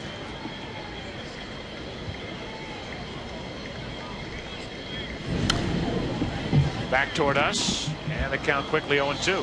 Coomer, a great story, played a couple years in the A's minor league system, suffered a serious knee injury, was released by the Oakland A's. At the time, he was working out in Chicago with Carlton Fisk, working out every day, hitting. Fisk recommended him to the White Sox. The White Sox signed him to a minor league contract. Rejuvenated Coomer's career. As you mentioned, Joe, he went on to the Dodgers and then eventually ended up with the Twins. His first All-Star appearance. These two are golfing buddies. Carlton Fisk and Ron Coomer, who now has a 1-2 count. Guy who grew up on the south side of Chicago and was a Cubs fan. It's like taking your life in your hands. You know he's a tough guy. That's right. There's John Jaha, who is getting ready to hit. And if he enters, both benches will be empty as Coomer fouls it out of play left side, still 1-2. The 4-1 game, these managers aren't leaving anything on their bench as we play here in the 8th inning. Both Bruce Bochy and it looks like eventually here Joe Torre will accomplish what they set out to do, and that is get everyone involved in this game. Now there are pitchers left out in the bullpen. Inside corner, and Coomer is gone. Ron Coomer in his only at bat to this point strikes out looking, and we look at our blockbuster all-star video moment. And probably the picture and the memory that we'll all take away from this game. All of those present stars with some of the past stars behind talking with Ted Williams before tonight's game. Ted Williams giving hitting tips and talking to these current all-stars. Trevor Hoffman gets one out. Go take a nap, Trevor. Your night's over. Pitching change in the 8th. He can at times be unhittable. Left-hander Billy Wagner of the Houston Astros with 22 saves takes over here in the 8th inning. Pitching to Tony Fernandez. 97 miles per hour from that little body, but big legs for Billy Wagner. If it suddenly became a little breezier here at Fenway, it's understandable. Billy Wagner's in the game. Upper 90s. Can he blow? The 0-1. Another 97 mile per hour delivery. 0-2 on Tony Fernandez. And as if that was not enough, he also has developed a slider that he learned from Randy Johnson, who came over to the Astros in the second half of the season last year. Still a pitch he's working on, but he's not going to mess around with the breaking ball right now. 98 from Wagner. 1 ball, 2 strikes. Wagner trying to close out the inning. Trevor Hoffman started. Too much heat, 99 miles per hour. 2 strikeouts in the inning. Trevor Hoffman now just watching. And John Jaha, who had a couple of injury-plagued seasons with the Milwaukee Brewers. They cut him loose. He signs on with Oakland, and here he is with 19 home runs and 56 driven in. That last season cut short by an injury to his left foot, had surgery to repair it, was looking for a job all winter long. The A's gave him a chance in spring training. Finds himself here in Boston for the All-Star game. Too much from Wagner. 98, strike 1. Leading active relievers averaging over 14 strikeouts per 9 innings pitched, and that's when you take his strikeouts and his numbers and project them over a full game. The 0-1.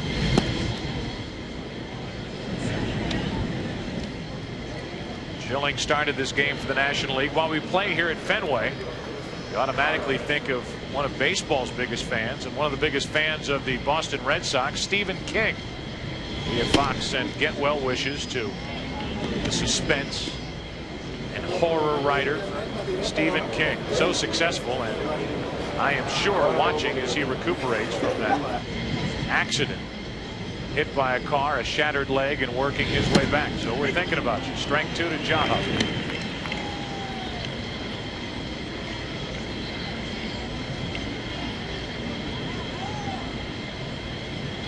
Jimmy Williams wondering how his Red Sox will play the second half of this season as Jaha fouls it back. The Red Sox will start that second half 4 games behind the Yankees.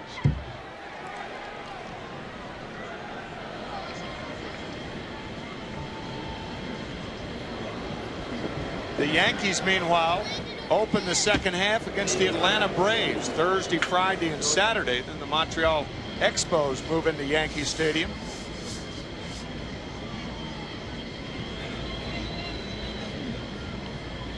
Two balls, two strikes on Jaha. Got him over the inside corner. And the breaking ball from Wagner, his first of the inning. 3 strikeouts for the National League pitchers, Hoffman and Wagner, into the ninth. Fitting that we show the Green Monster as we move to the ninth inning. 4-1, the American League leading. Nary a dent out there. Nobody's even given it a shot. Joe Buck, Tim McCarver, Bob Brenly with you. That's surprising, isn't it? Very surprising with the right-handed power hitters on both teams. Mike Piazza, Mark McGuire, Sammy Sosa, unscathed as the Green Monster tonight. And I was just going to say, as he said at the start, you didn't say it, he said it, this would be a well-pitched, low-scoring game. That's what we've had. Well, we anticipated, or I anticipated, that perhaps some of the first-year all-star pitchers would maybe have a case of the butterflies, have a little trouble finding the strike zone, fall behind some hitters, and at that point, perhaps the offense would take over the ball game, but it has just not happened. The pitchers have been on top of their game throughout this ball game. Dave Nilsson will lead it off against the new pitcher for the American League. That's John Wetland. Wetland takes over. It's a 4-1 game here in the ninth inning. And a fastball misses up. 1 ball, 1 strike. The National League with only 1 run scored here tonight. The RBI belongs to Barry Larkin way back in the 3rd. The 1-1 to Nilsson. Strike 2. Brad Ausmus still behind the plate. Defensively, same alignment for the American League. And again, Joe Torre and Bruce Bochy getting all their reserves into the game here this evening as Troy Percival, the flame-throwing right-hander of the Angels, gets loose out in the American League bullpen. 4-1.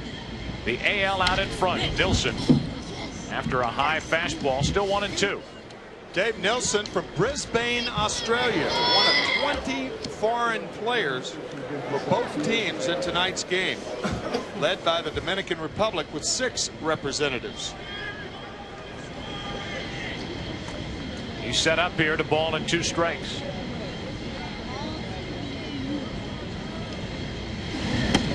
Little high. Dave Nilsson is the commissioner of the Winter League, which is played down in Australia, largely, Bob, because he owns the league. That's one way to do it. You want to guarantee yourself a little more playing time, some at-bats in the winter. Buy the league. Nilsson keeps it 2-2. The Olympics being played in Sydney, Australia next summer. And as we look at that American League bench, we look at the international flavors. 7 from the Dominican Republic, 4 from Puerto Rico, 3 from Venezuela, 2 from Cuba, 2 from Canada. Nilsson is from Australia as he pops it foul down the left side. That'll get out of play. Pretty good at bat here for Dave, and the count's still 2-2.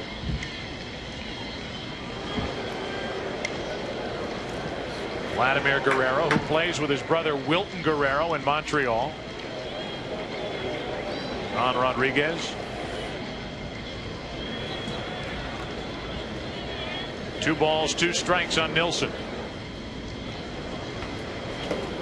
First at bat for Nilsson. Straightens up, ball 3.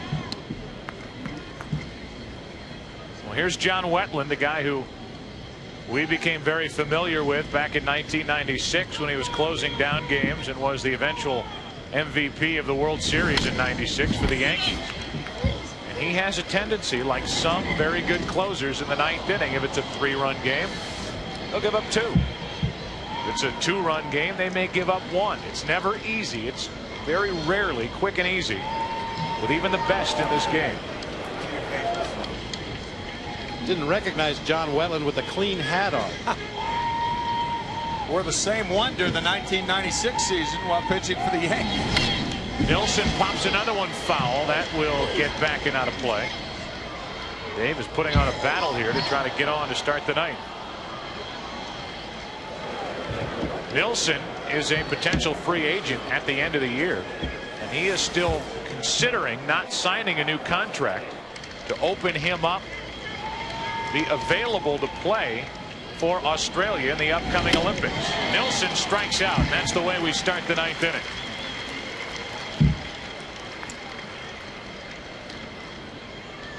Well, tonight after the game, most of you can stay tuned for your local news, but for a complete all-star post-game report, turn to your regional Fox Sportsnet affiliate and join Keith Olbermann and Steve Lyons for continuing coverage of this Midsummer Classic.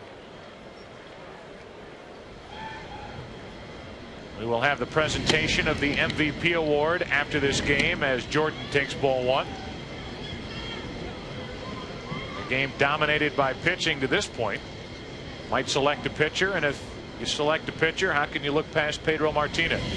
He pretty much set the tone for this entire ball game, that it was going to be pitching dominated. As you mentioned, Tim, a lot of aces, a lot of bullpen aces in this game. In the year of big offense, good pitching still beats good hitting. Look at all those strikeouts piling up here in this all-star game as Jordan takes a strike, and now he's set up at 1-2. 22 strikeouts combined tonight. Record for a 9-inning game in an all-star game.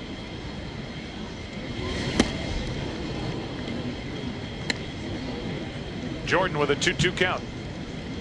The record for strikeouts by one league has already been tied by the American League. That record is 12. They've struck out 12 National Leaguers so far tonight. Jordan trying to avoid becoming the 13th, which would set a new record. Keeps it 2-2. Deck is Jeff Kent. This crowd has been subdued really since the first pitch. Keith Olbermann touched on it. Good pitching will put you to sleep. Especially after the home run derby last night when balls were flying out of here all over the place. Jordan lines a base hit into right field, and the National League won't go quietly here in the 9th.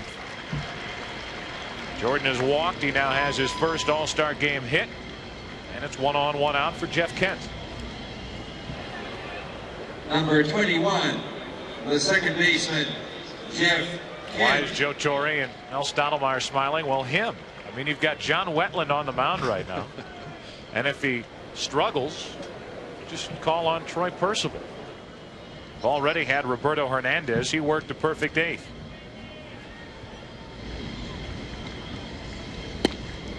Kent takes a strike. Charles Nagy of the Cleveland Indians did not get into tonight's game. Shown you Percival, who is remaining out in that American League bullpen.